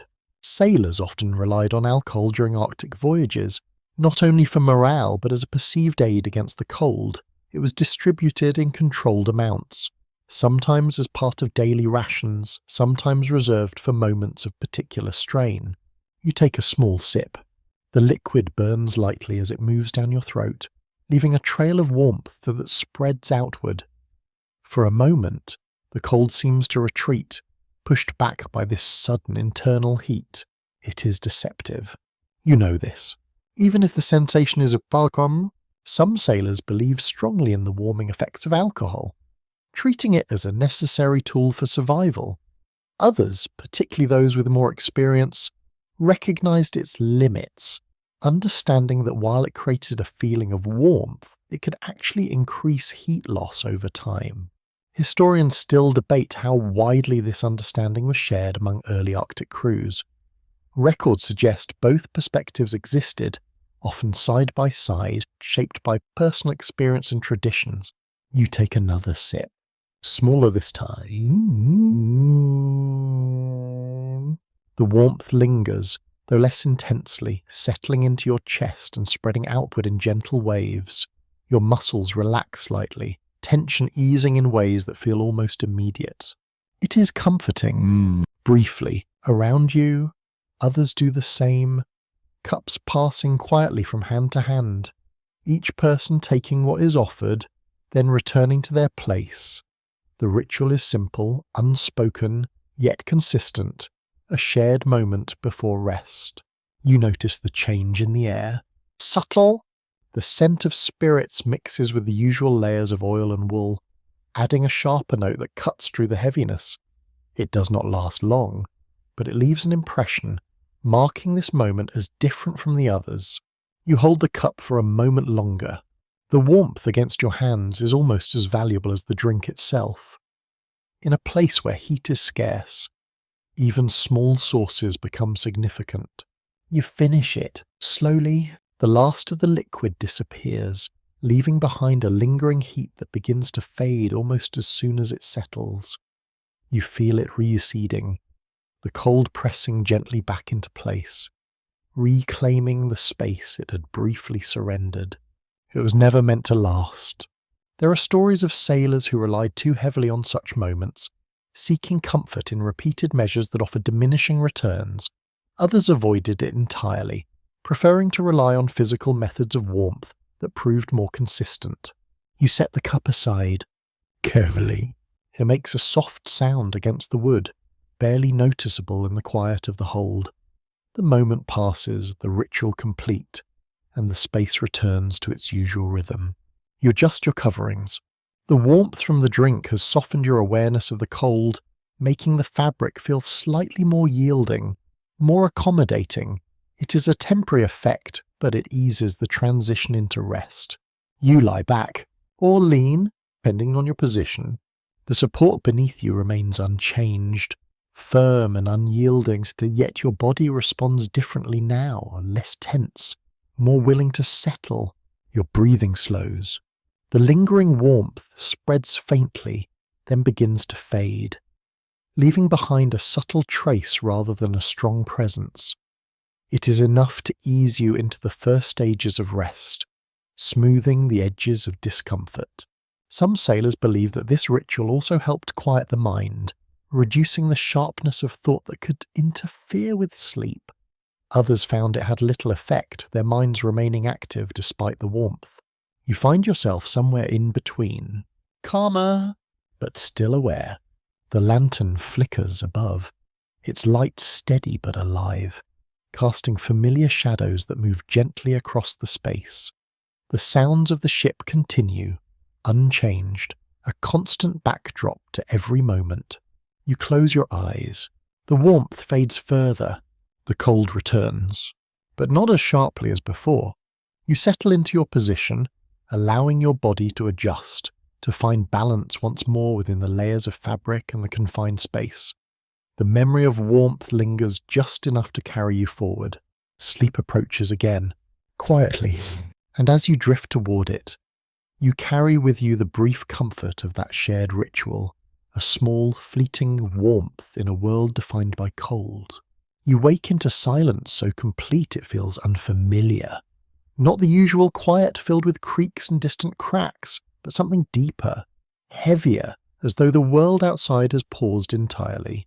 You lie still, listening. Nothing answers. The ship does not groan. The ice does not shift. Even the faint tapping you've grown used to has vanished. For a moment, it feels as if you have slipped into a space outside of time where sound itself has been suspended. It is unsettling. More than noise ever was. You open your eyes slowly, half expecting the darkness to press closer in response. The lantern still burns, though its flame seems steadier than usual, untouched by drafts or movement. Shadows remain fixed, no longer stretching or bending with the rhythm of the ship. Everything is still. You sit up slightly, the hammock barely moves. This absence of motion feels wrong, almost unnatural after so many nights defined by constant adjustment. Your body, accustomed to subtle shifts, searches for them instinctively, finding none. You take a breath. It sounds too loud. The exhale echoes faintly in the confined space, a reminder that you are not alone. Even if the environment suggests otherwise, around you, others sleep, their presence marked only by the slow rise and fall of breath. No one speaks. No one stirs. Some sailors describe moments like this as the most difficult to endure. The Arctic, when silent, could feel more oppressive than when it moved and spoke. Without sound, there was nothing to anchor the mind, nothing to confirm that the world continued beyond the thin walls of the ship. You feel it now, a quiet tension. It settles at the edge of your awareness, not quite fear, but something close. The absence of familiar sounds creates space for other thoughts to emerge, ones that are less grounded, more uncertain. You glance toward the beams above. They remain still, unchanging. Historians still debate how prolonged silence affected the mental state of early Arctic sailors. Some accounts suggest it led to heightened anxiety or restlessness, while others describe a strange sense about them, as if the world had finally ceased its constant demands. You are not sure which you feel, perhaps both. You shift your position slightly, testing the space around you. The hammock responds with a minimal sway, quickly settling back into stillness. The motion feels almost insignificant, swallowed by the larger quiet that surrounds it. You listen again, still nothing. There are stories of sailors who believed such silence carried meaning, that it signalled a change in conditions beyond what could be seen or felt. Others dismiss these ideas, attributing them to imagination shaped by isolation. You consider this, then let it go. The mind seeks patterns, especially in environments where control is limited. It is natural to assign significance to what feels unusual, even when no clear cause presents itself. You close your eyes. The darkness behind them feels deeper now, less interrupted by external cues. Without sound to guide your awareness, your thoughts begin to move more freely, drifting between memory and imagination. You hear something, faint, so faint it might not be real, a whisper of movement, barely perceptible, like the distant shifting of something far beyond the hull. You hold your breath, focusing, trying to isolate the sound. It does not return. Perhaps it never existed. This is how the mind works here, filling the silence with fragments, testing the boundaries between perception and imagination. It is not entirely reliable, yet it is all you have. You exhale slowly. The sound feels louder again. It anchors you, a simple human rhythm in a space that has lost its usual markers. You focus on it, letting it guide your awareness back to the present, to the physical reality of your body within the hammock. Your breathing steadies. The tension eases slightly. Around you, the others remain still, their presence quiet but undeniable. The shared space, though silent, holds a sense of continuity, a reminder that you are part of something larger than your own thoughts. The lantern flickers once, just once. The flame bends briefly, then returns to its steady shape. The movement is small, almost insignificant, yet it breaks the stillness just enough to shift your perception. The world has not stalled, it has only paused. You feel it now. A subtle return, a faint creak from the hull, a distant almost inaudible crack from the ice. The sounds are minimal, but they are there, re-establishing the familiar pattern you have come to rely on. Relief comes quietly, not as a sudden release, but as a gradual easing of the tension that has settled in your chest. You close your eyes again. The silence remains, but it is no longer absolute. It carries traces of the world beyond, enough to ground you, enough to allow rest. Sleep returns slowly, cautiously, and within this delicate balance between silence and sound, you drift once more, held by the quiet presence of the ship and the vast, unseen Arctic beyond. You wake to a feeling rather than a sound, a subtle pressure that seems to surround the ship from every direction. It is not sudden, not violent, but constant, like a steady hand pressing against the hull and refusing to release. You remain still, sensing it. The air feels heavier, as though the entire vessel has settled into a deeper hold within the ice. The familiar creaks are slower now, drawn out, each one carrying more weight than before. They do not come and go as quickly, they linger. You open your eyes. The lantern burns as always, though its light seems dimmer, not from weakness, but from the way the space absorbs it. The shadows appear thicker, less willing to move, as if the ship itself has grown tired. You shift slightly. The hammock responds, though more reluctantly than before, its motion dampened by the subtle angle of the ship. You feel it now, a slight tilt that was not there before, a quiet reminder that your surroundings have changed. The ship is trapped, not just surrounded, held. Sailors in Arctic expeditions often faced this moment, when the ice closed in completely, locking the vessel in place for weeks or even months. Movement ceased, replaced by a long, uncertain stillness that redefined daily life. You sit up slowly. The air carries a faint scent of cold wood and damp fabric, layered with the presence of those around you. It is familiar, yet heavier now, as though the confinement has intensified every aspect of it. You listen. The sounds are different, less varied. The distant cracks have softened, replaced by a steady, low pressure that hums through the structure. It is not loud, but it is constant, a reminder that the ice is no longer shifting freely. It is holding you. You swing your legs down. The floor feels slightly angled beneath your feet, enough to alter your balance if you're not careful. You adjust instinctively, your body compensating for the change without conscious thought. Others are waking. You hear the soft rustle of fabric, the quiet movements of those who have sensed the shift as you have. There is no urgency, no sudden alarm, only a shared awareness that something fundamental has changed. You stand, slowly. The space feels smaller now, though nothing has physically moved within it. The knowledge of being held in place alters perception, compressing the environment in subtle ways. You take a step, then another. The wood creaks beneath you, responding to your weight with a sound that feels deeper than before. It resonates through the structure, echoing faintly as if the ship has become more rigid, less forgiving. You reach for the ladder. Your hand meets the familiar cold of the wood, though it feels more solid, more grounded. The ship no longer sways with the same fluid motion. It resists. You climb. Each rung brings you closer to the surface, to the place where the change will be most visible. The air sharpens as you ascend, carrying the unmistakable scent of ice and open cold.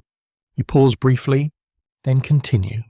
The hatch opens with effort, as though something beyond it presses inward. You push, and it yields, allowing a narrow path to the deck above.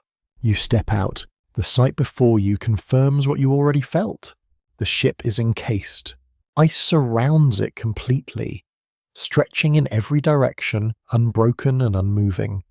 The surface is uneven, ridged in places where pressure has forced layers upward, forming frozen waves that have solidified in mid-motion. There is no water in sight, only ice. You take a breath. The air is still. No wind, no drift. The silence here feels different from before. Not empty, but contained, as though the environment has settled into a long pause.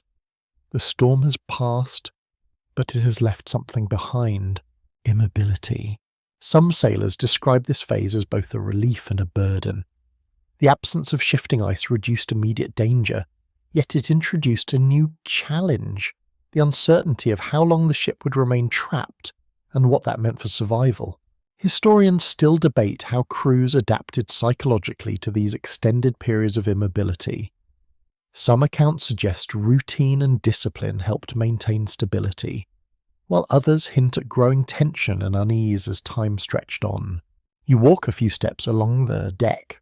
The surface beneath your boots is firm, unyielding, no longer responding to the subtle movements of the sea. The ship feels anchored, though not by choice. You look out. The horizon blends into the sky, both defined by the same pale darkness that has become familiar. There is no clear boundary, no sense of distance, only an endless expanse of frozen stillness.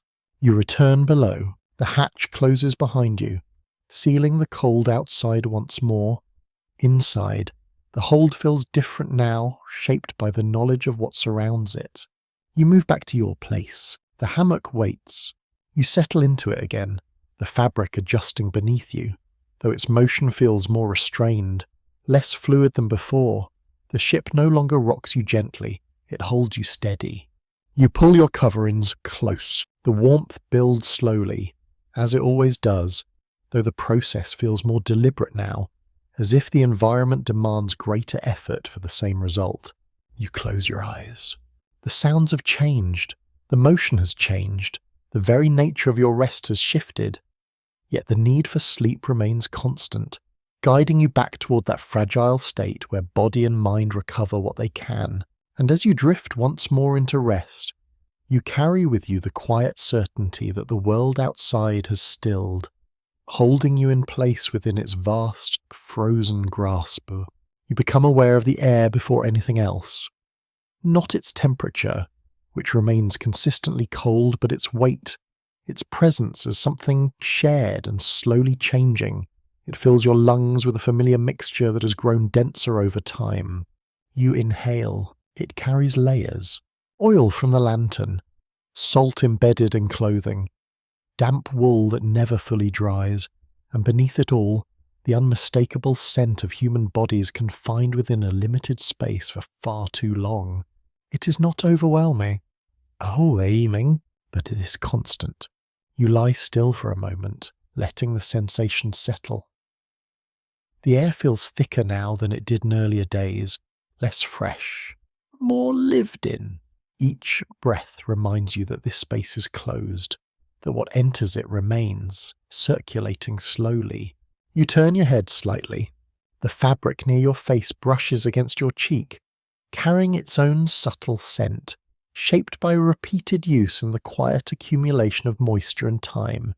It is familiar now, almost comforting in its consistency.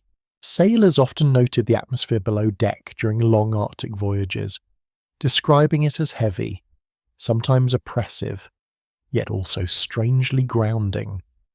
It marked the space as inhabited, as maintained, even when conditions outside felt vast and indifferent. You exhale slowly. The breath lingers. For a brief moment, you see it, a faint cloud forming in the cold air before dissolving into the larger mixture. It joins everything else, contributing to the gradual layering that defines this environment. You sit up slightly. The hammock sways, though less than before, its movement muted by the stillness of the trapped ship. Around you, others rest or stir quietly, their presence adding to the shared atmosphere in ways that are subtle but undeniable. You notice the sounds: breathing, shifting fabric, the faint creak of wood. They blend together, forming a quiet backdrop. The smell intensifies slightly as you move, disturbed air carrying new layers toward you. It is not unpleasant, not in the way you might expect. Instead, it feels lived in, a sign of endurance rather than neglect. You adjust your coverings. The fabric releases a faint scent as it shifts, something earthy, grounded, tied to the materials themselves. Wool, especially, carries a distinct smell when worn for long periods, one that becomes part of the environment rather than separate from it. Historians still debate how sailors coped with these conditions over extended voyages. Some accounts suggest regular attempts at ventilation, opening hatches when possible to refresh the air. Others imply that such opportunities were limited, leaving crews to adapt to the atmosphere as it evolved. You consider this, the idea of fresh air feels distant, almost abstract. You take another breath. The weight remains, yet your body accepts it. Adaptation happens quietly here, without announcement or recognition.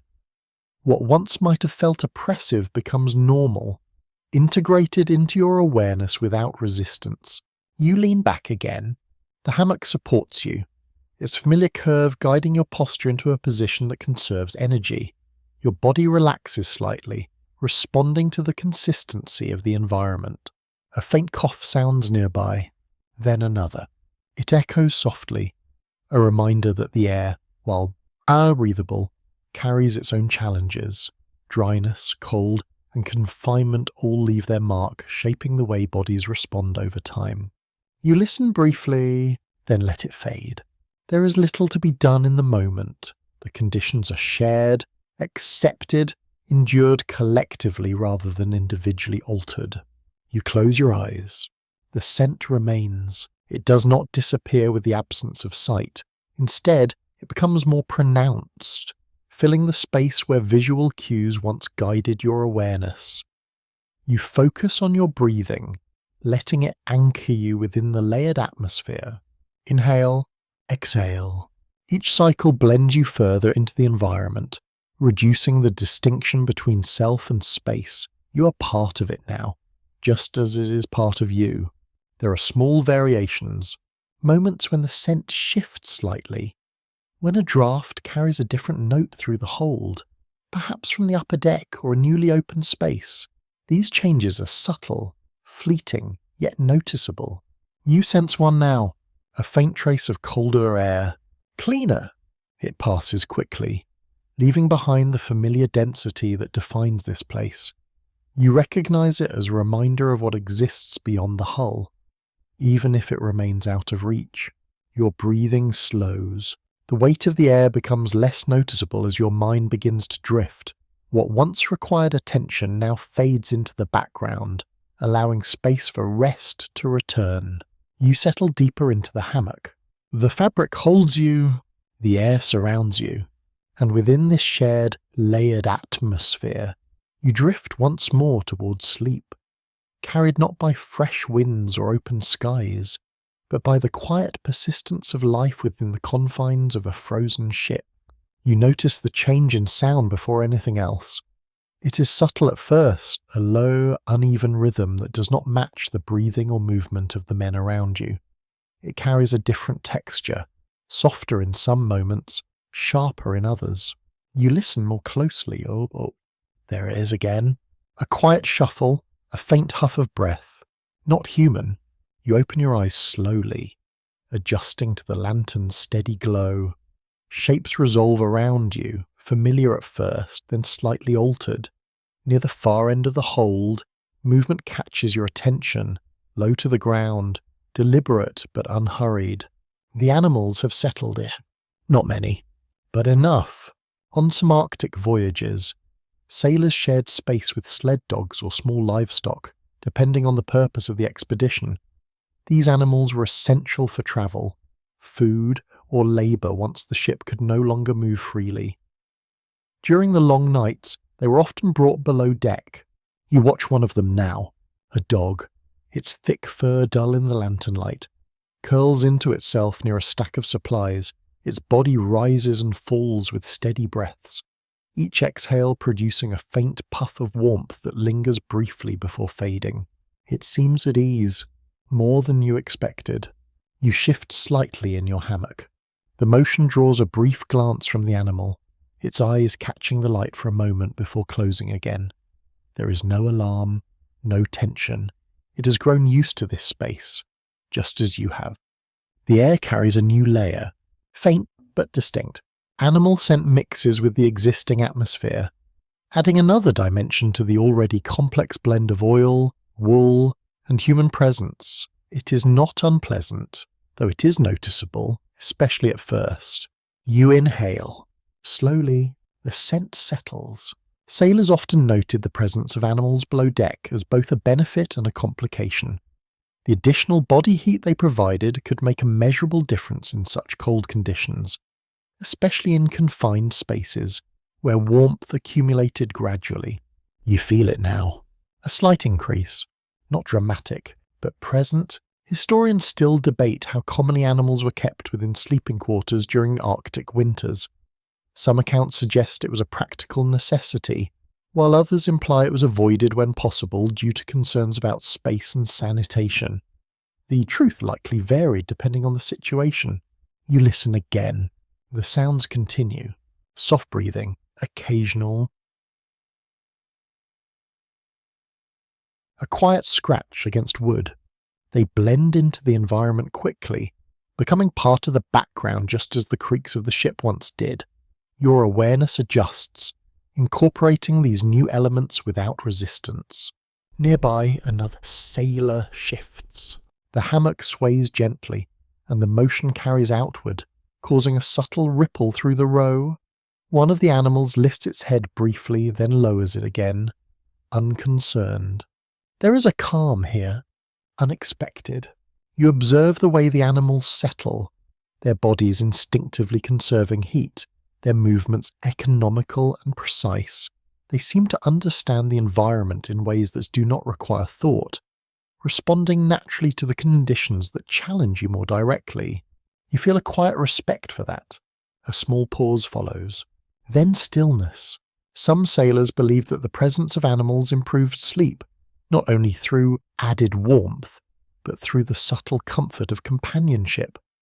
Others found the additional noise and scent disruptive, especially during already difficult nights. You find yourself somewhere between aware but not disturbed. You adjust your covering slightly. The warmth feels more stable now, less fragile than before. It is a small difference, yet it changes the way your body responds, allowing muscles to relax just a little more. Your breathing slows, matching the rhythm around you. Human and animal, a shared cadence. The lantern flickers once, its light catching on the fur of the nearest dog, highlighting its texture before fading back into shadow. The effect is brief, but it draws your attention to the quiet presence that has joined your space. You close your eyes again. The sounds remain. They do not interrupt. They are company. Outside, the ice holds firm. The ship remains still, and within the hold, a new balance has formed. One that includes more than just the crew. It is a subtle shift, yet it changes the atmosphere in ways that are difficult to define.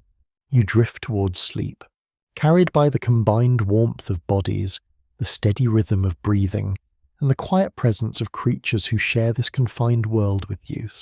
And in that shared stillness, you find a slightly deeper rest, shaped not only by human endurance, but by the quiet companionship of those who endure alongside you. You begin to notice the change not in darkness, but in its absence. At first, it feels as like a trick of the lantern, a slight brightening that does not quite belong. You keep your eyes closed, unsure whether the difference is real or imagined. Then it grows. Slowly, reluctantly, you open your eyes. The light is different. Not strong, not overwhelming, but present in a way it has not been for many nights.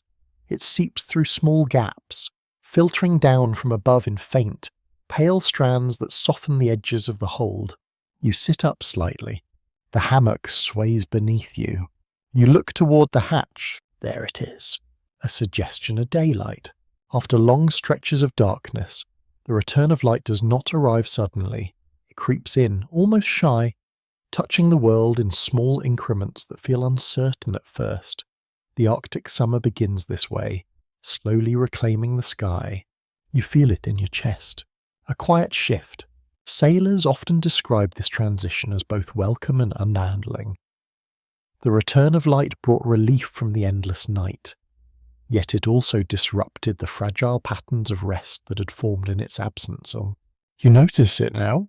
Sleep feels different, less contained or contained. Historians still debate how crews adapted to the Arctic's shifting light cycles, particularly during the transition from winter to summer.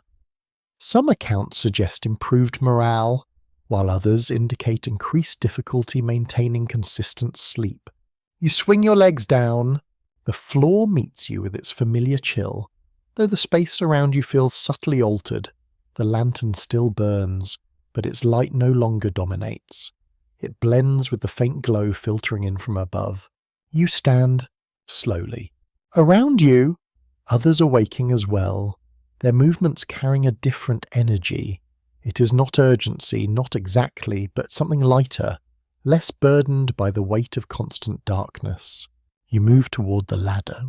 Each step brings the light closer, sharpening its presence. The air shifts as well, carrying a cleaner edge that hints at the world outside. You pause briefly, then continue. The hatch opens, the brightness meets you. This is not harsh, not blinding, but it feels intense after so long without it. The sky above is pale, almost colourless, stretching in a wide, unbroken expanse.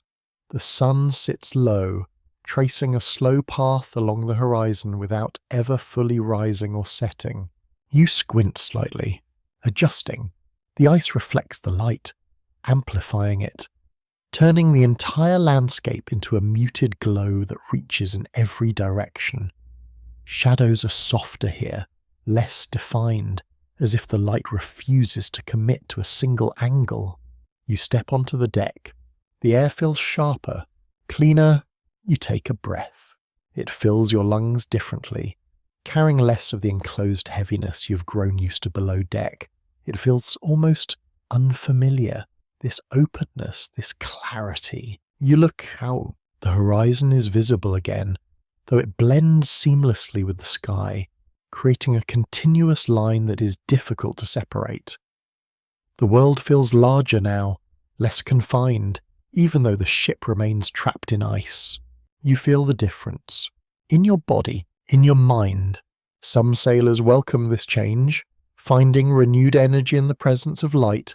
Others struggled, their sleep disrupted by the constant brightness that refused to fade. Without darkness, the body loses its usual signals, making rest more difficult to achieve. You consider this. Already you feel it. A subtle resistance to returning below. You remain on deck for a moment longer. The light surrounds you, soft yet persistent, altering your perception of time and space. It feels as though the day has no beginning or end, only a continuous stretch of pale illumination. You close your eyes briefly. The brightness lingers, even through your eyelids. You open them again. The effect remains. You return below deck. The transition feels more pronounced now, the dim interior contrasting sharply with the light above. The lantern's glow seems weaker, less necessary, though it continues to burn. You move back to your hammock. It sways gently as you approach, unchanged in form yet altered in context. The space feels different now, less isolated, more connected to the world beyond the hull. You lie down. The fabric supports you as always, but sleep does not come as easily. The memory of light lingers, pressing against your awareness, making it harder to settle into the same patterns that once guided your rest. Your body hesitates, unsure how to respond to this new rhythm. You adjust your coverings. Close your eyes. Breathe slowly. The sounds of the ship remain. The presence of others continues. Yet something has shifted. The balance between light and dark, between wakefulness and rest, has been altered. Sleep will come, eventually, but it will not be the same. And as you lie there, suspended between the fading memory of darkness and the quiet persistence of returning light, you begin to understand that even rest must adapt to the changing face of the Arctic world. You begin to notice that sleep does not simply happen here. It is prepared for, shaped by small, repeated actions that gather meaning over time. Each evening, or what passes for evening, carries its own quiet sequence. You follow it without thinking, almost instinctively. You sit at the edge of your hammock, hands moving slowly over your clothing, checking each layer with deliberate care. The process is not hurried. It cannot be. Every fold, every seam, every overlap holds importance. You smooth the fabric along your arms, then your chest, ensuring that no gaps remain where cold might slip through unnoticed. It is a habit learned through experience, refined night after night until it becomes part of your routine. You pause briefly, a breath, then continue. Sailors developed these rituals as a way to bring some sense of order to an environment that offered very little control. While the Arctic could not be shaped or softened, the preparation for sleep could be managed, creating a small area of predictability. You adjust your socks carefully. Your feet, as always, demand attention. Layers are repositioned, tightened just enough to hold warmth without restricting movement. The balance is delicate, and you feel it through practice rather than thought. Nearby, others perform similar actions. Quietly. There is no need for instruction. Each person knows their own method, their own sequence, shaped by what has worked and what has not. The space fills with soft, repetitive sounds, fabric shifting, hands brushing, small adjustments that carry purpose. You reach for your blanket. The material feels familiar beneath your fingers, its texture shaped by use and time. You lift it slightly, allowing air to move through it, then settle it back into place. This simple act helps redistribute warmth, preventing cold spots from forming too quickly. It is a small detail, but it matters. Historians still debate how structured these routines were among different crews. Some accounts suggest strict discipline, with established practices followed closely. Others imply a more personal approach, with each sailor adapting their own habits over time. You find yourself somewhere in between, guided by both. You tuck the edges of your coverings around you, sealing in the warmth that has begun to gather. The movement is slow, careful, ensuring that the layers overlap correctly. Any gap, no matter how small, can make a difference. You feel it, the gradual build of heat. Your hands move to your face. A scarf is adjusted, positioned to protect against the cold air while still allowing you to breathe comfortably. It is a simple arrangement, yet it requires attention, as too much coverage can create its own discomfort. You pause again, listening. The sounds of the ship remain steady, a constant presence that underlies every action. The creaks, the faint shifts, the distant echoes of ice, all continue, unchanged by your preparation. They become part of it. A background to your ritual. Some sailors believe that these routines did more than prepare the body. They helped settle the mind, creating a transition between wakefulness and rest that made sleep more attainable. Others saw them as purely practical, necessary but without deeper effect. You consider this, then let the thought pass. Your focus returns to the present, to the sequence of movements that guide you toward rest. Each action follows the last, forming a chain that leads naturally to stillness. You lie back, slowly. The hammock receives you, its familiar curve supporting your body as it has many times before. The fabric sways gently, then settles, responding to your weight with quiet consistency. You pull the blanket closer, tighter. The warmth gathers more fully now, held within the layers you have arranged. It is not immediate, but it is reliable, building gradually as your body contributes its own heat. Your breathing slows. The rhythm becomes steady. Inhale, exhale. The ritual continues even here, within stillness, as your body follows patterns it has learned. preparing itself for rest in ways that no longer require conscious thought. The lantern flickers above. Its light remains constant, though it feels less intrusive now, as if your awareness has shifted away from it. The shadows move, but you no longer follow them. You close your eyes. The final step, there is a sense of completion, a quiet acknowledgement that you have done what you can to prepare. The rest is no longer in your control, shaped instead by the environment and the needs of your body. Sleep approaches, gently, and as you drift toward it, you carry with you the comfort of routine, the small, repeated actions that create a space for rest within a world that offers none freely. You wake to discomfort that does not fade with movement. It sits deeper, beneath the surface, a quiet ache that lingers no matter how carefully you adjust your position.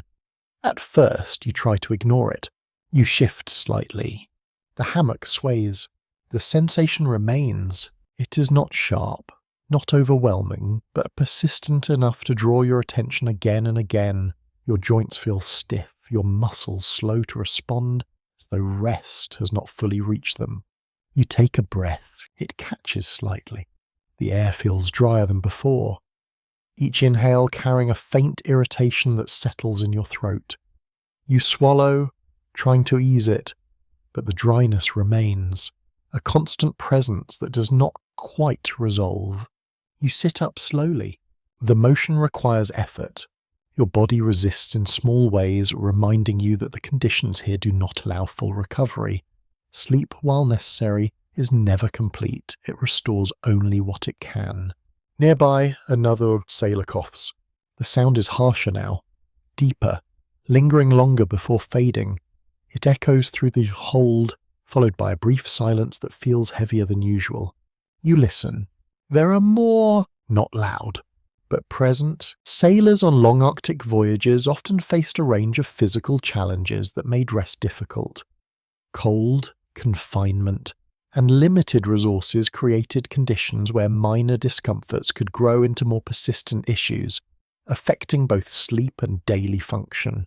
You feel it now, a quiet wear. Historians still debate how widespread certain illnesses were during early Arctic expeditions. Some accounts describe relatively stable conditions, while others suggest that fatigue, exposure, and poor air quality contributed to ongoing health concerns. You rub your hands together. The friction creates a brief warmth, though it fades quickly. Your fingers feel stiff, less responsive than usual, as if the cold has settled deeper into them overnight. You flex them slowly. Then again, the movement helps, but only slightly. You swing your legs down. The floor meets you with its usual chill, though your body reacts more sharply this time. The sensation travels upward, reinforcing the discomfort that has already taken hold. You stand, carefully. Your balance feels slightly off, not enough to cause concern, but noticeable. You adjust instinctively, your body compensating in small ways to maintain stability. A faint throbbing reaches your feet, not pain, but something close. The layers you wear protect against the worst of the cold, yet they cannot eliminate it entirely. Over time, the exposure leaves its mark, shaping how your body responds to rest and movement. You take a slow breath. It steadies you. The air still feels dry, each inhale carrying that same subtle irritation. You clear your throat quietly, though the sensation returns almost immediately. Around you, others move with similar care. Small adjustments. Measured, sir. No one speaks of it directly, yet the shared experience is evident in the way bodies respond, in the quiet acknowledgement of discomfort that has become part of daily life. You lean briefly against a beam. The support feels grounding, offering a moment of stability as you allow your body to settle. The wood is cold but iso-solid, a constant in an environment defined by change. You close your eyes, just for a moment. The sensation does not disappear, but it softens slightly, becoming less intrusive as your awareness shifts. You focus on your breathing, letting the rhythm guide you back toward a state of calm. Inhale, exhale. The discomfort remains, yet it becomes manageable.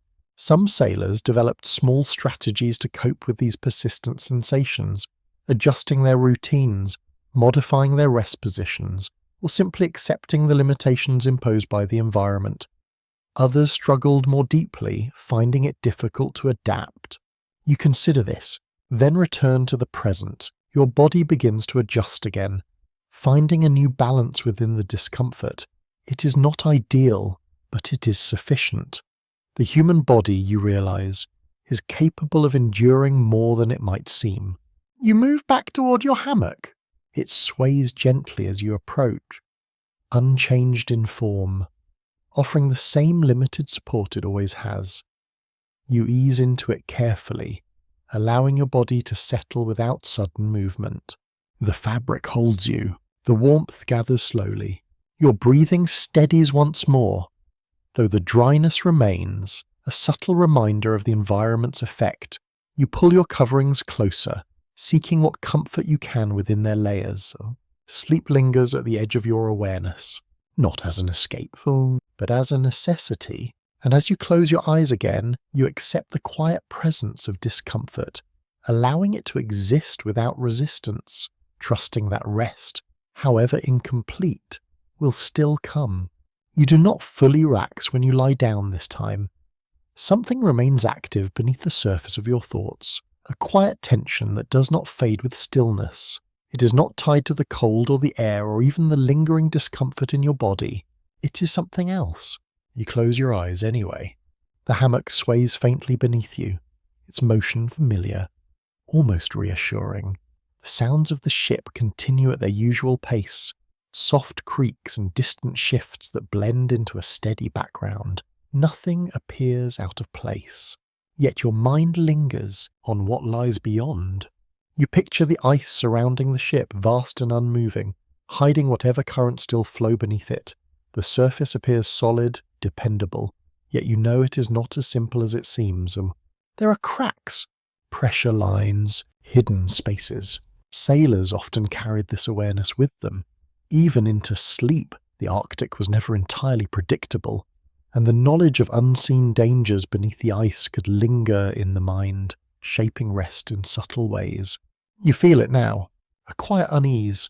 Historians still debate how much of this anxiety affected daily life during the early expeditions. Some accounts suggest that experienced crews learned to set these thoughts aside, trusting in their knowledge and routine. Others hint at a persistent awareness that never fully faded. You turn slightly. The hammock shifts. The movement helps, just a little, redirecting your focus toward the physical sensations of your surroundings. The fabric supports you, the warmth gathers, the sounds continue, yet the thought remains. What lies beneath?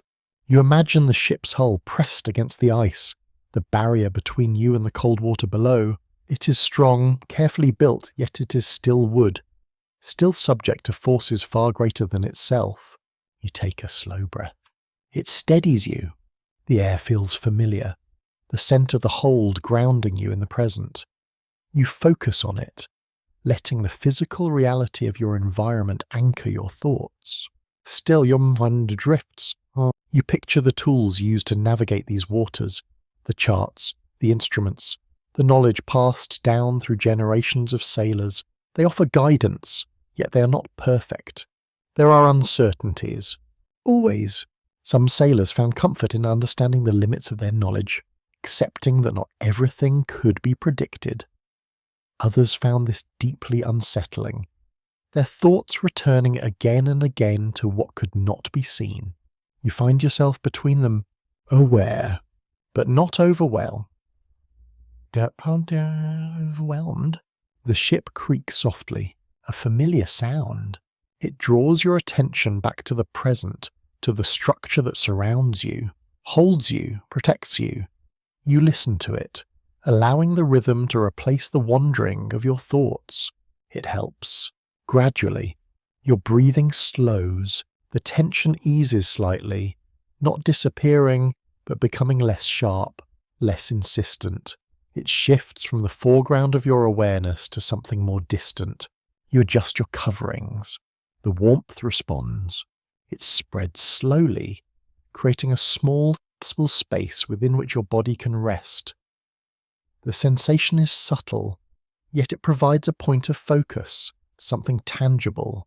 You close your eyes more fully, letting the darkness settle. The thoughts do not vanish entirely.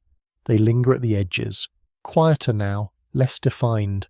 They no longer demand your attention, though they remain present, part of the background of your mind. This is how rest comes here. Not by clearing the mind completely, but by allowing it to quiet. You listen once more. The ship, the ice, the breath of those around you. All continue, unchanged.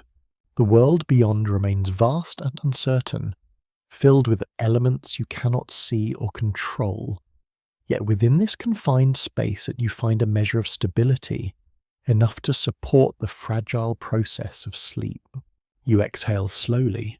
The air moves, the moment passes, and as your awareness softens, drifting further from the questions that linger, you settle once more into a state of quiet rest. Held between knowledge and uncertainty, between the known and the unseen, you begin to notice it in the small details first, not in the structure of the ship or the weight of the cold, but in the way those around you prepare for rest. The differences are quiet, subtle, yet they shape the rhythm of the space. You watch without meaning to. A sailor across from you wraps his blanket in a particular way, folding one corner over his shoulder before settling down. Another adjusts his position differently, lying flatter, arms placed at his sides rather than tucked close. These variations matter. Even here, crews on Arctic voyages often came from different regions, bringing with them habits shaped by their own cultures and experiences. The way one person approached sleep could differ significantly from another, even under the same conditions. You notice it more clearly now. The contrast. Some prefer tighter layers, securing every edge to trap warmth as completely as possible. Others leave small gaps, allowing for slight movement, perhaps valuing comfort over strict insulation. Neither approach is entirely right or wrong, just different. You shift slightly in your hammock. The motion carries through the line, and you see how others respond. Some adjust immediately, compensating for the change, while others remain still, allowing the movement to pass without reaction. There is a rhythm to it, but not a single one. Historians still debate how these cultural differences influenced life aboard Arctic vessels. Some accounts suggest that shared hardship led to a blending of practices over time, while others indicate that individuals often held on to their own methods, even in the face of new environments. You consider this as you adjust your own coverings. Your movements follow a pattern you've developed, shaped by what has worked for you rather than by any external instruction. It is a quiet expression of experience, one that does not require explanation. Nearby, you hear a soft murmur, words spoken in a language you do not fully understand, or perhaps in a dialect unfamiliar to you. The tone is gentle, almost soothing, as if the speaker is easing themselves into rest through familiar sounds. It fades quickly, leaving only the rhythm. Some sailors carried small personal rituals into their sleep, gestures or habits that connected them to something beyond the ship, a particular way of lying down, a repeated phrase, a silent moment of reflection. You notice these things now, more than before. They create a layered environment, where each person contributes not only their presence, but their own way of enduring the night. The space becomes a quiet collection of differences, held together by shared necessity. You lean back slightly. The hammock supports you. The familiar sway returns, though it feels less uniform now, shaped by the varied movements of those around you. It is not disruptive, just different. You listen. Breathing patterns vary, some slow and deep, others quicker, more uneven. They overlap, creating a soft, shifting soundscape that reflects the individuality within the group. It is not synchronized, yet it forms a kind of balance.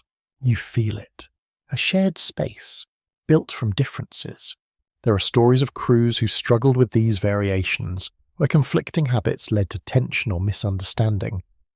Others found that such diversity enriched the experience, offering new ways to adapt and endure. You find it interesting. Quietly. Your own routine feels steady, familiar, yet you sense how it has been influenced by what you've observed. Small adjustments, subtle changes, borrowed from others without conscious intent. It is a natural process. Adaptation through observation. You adjust your blanket once more. The movement feels automatic, guided by a combination of your own experience and the quiet influence of those around you.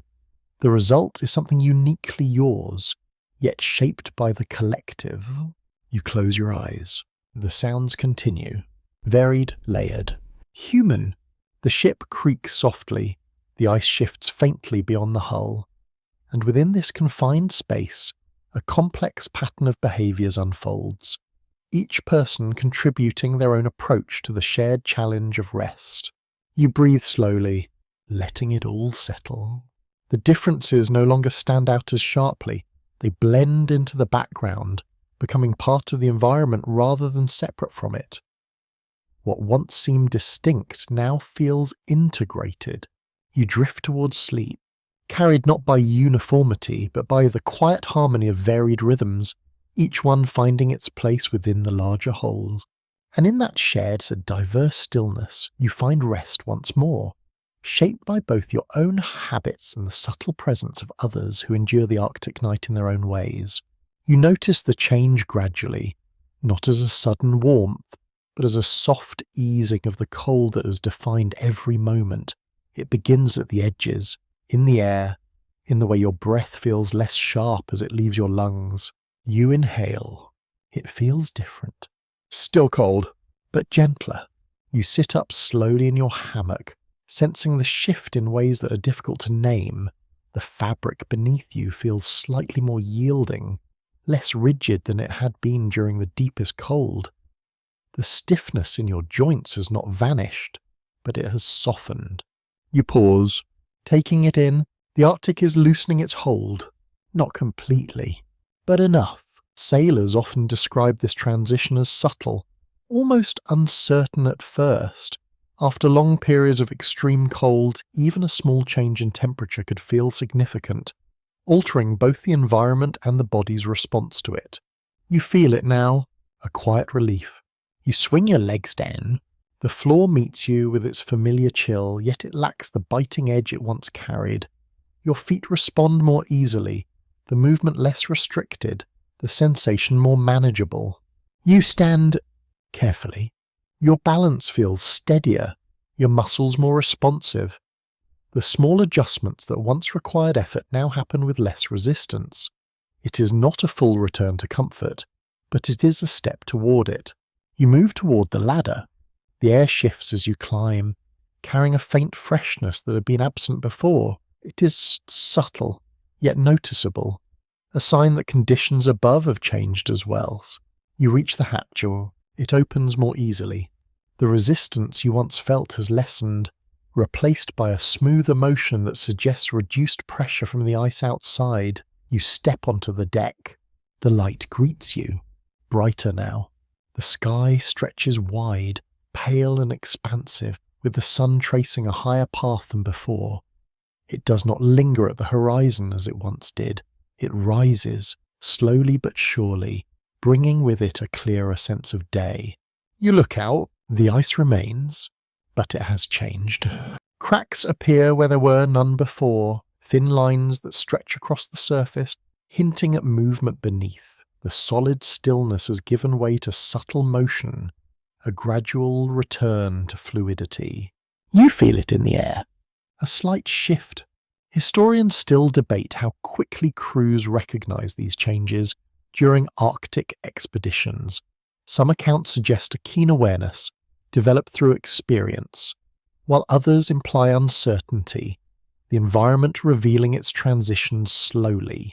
You take a breath. It fills your lungs more easily. The scent is cleaner, less confined, carrying traces of open space that had been absent for so long. It feels almost unfamiliar. this return to something closer to what you remember. You remain on deck for a moment. The light surrounds you, no longer tentative, but present with quiet confidence. It changes the way the world appears, sharpening edges, defining shapes that have been lost in darkness. You feel it in your mind, a lifting, not dramatic, but real. Some sailors describe this phase as a renewal, a return of energy and clarity after the long strain of winter.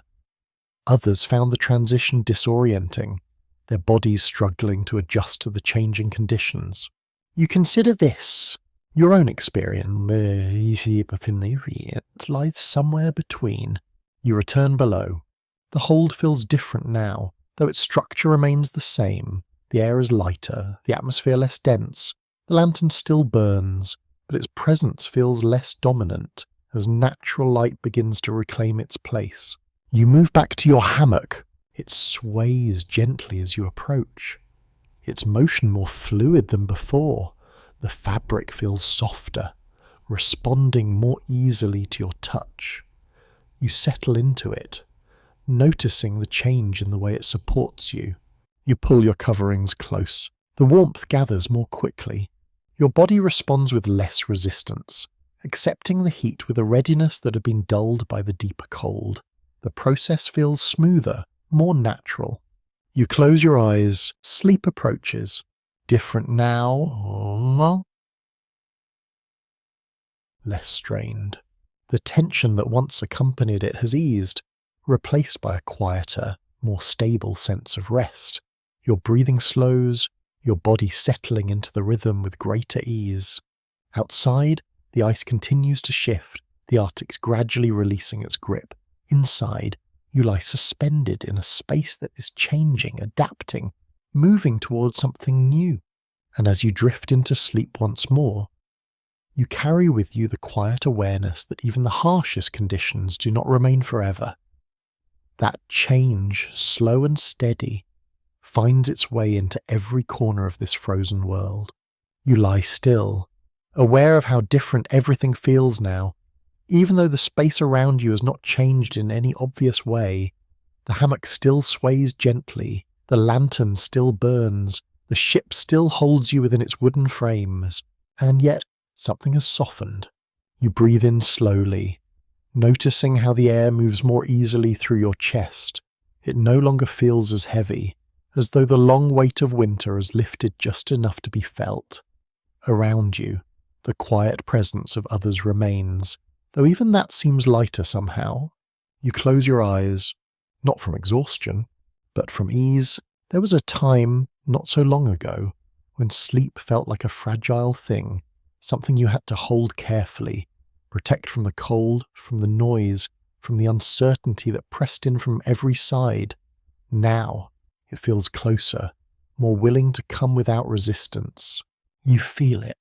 That quiet shift. Sailors who survived long Arctic winters often carried these memories with them, not as singular moments, but as a gradual transformation. The way sleep changed, from restless fragments to something steadier, marked the passage of time as clearly as any calendar. Historians still debate how deeply these experiences shaped those who endured them. Some accounts speak of resilience, of adaptation that strengthened the mind and body. Others suggest a lingering unease, a memory of the cold that never fully faded. You rest your hands against your sides. The fabric beneath your fingers feels familiar, softened by use, shaped by countless nights of adjustment and care. It has become part of your experience, as much as the ship itself. You listen. The sounds are gentle, a soft creak, distant shift, the quiet rhythm of breathing around you. They no longer feel intrusive. They belong. You take a slow breath, then another. Your body settles deeper into the hammock, the curve supporting you in a way that now feels natural. What once required effort has become instinct. The small adjustments, the careful positioning, all woven into your sense of rest. You remember the first nights, the sharp cold, the restless sleep, the uncertainty. It feels distant now. Not forgotten, but softened. You allow your thoughts to drift. not toward anything specific, just away. The Arctic remains vast beyond the hull, its ice still shifting, its light continuing to change. Yet within this space you have found a rhythm, a way of existing that balances the demands of the environment with the needs of your body. You feel it now, a quiet harmony. Your breathing slows further, each inhale and exhale blending into a steady pattern that carries you gently towards sleep. The tension that once lingered at the edges of your awareness has faded, replaced by something calmer, more grounded. You sink deeper. The hammock moves with you. Barely, just enough to remind you that you are held, supported, part of something that continues even as you rest. The light above dims slightly, or perhaps your awareness of it does. The shadows soften, their movement less defined, less important. The world narrows to the space you occupy, to the warmth you have gathered.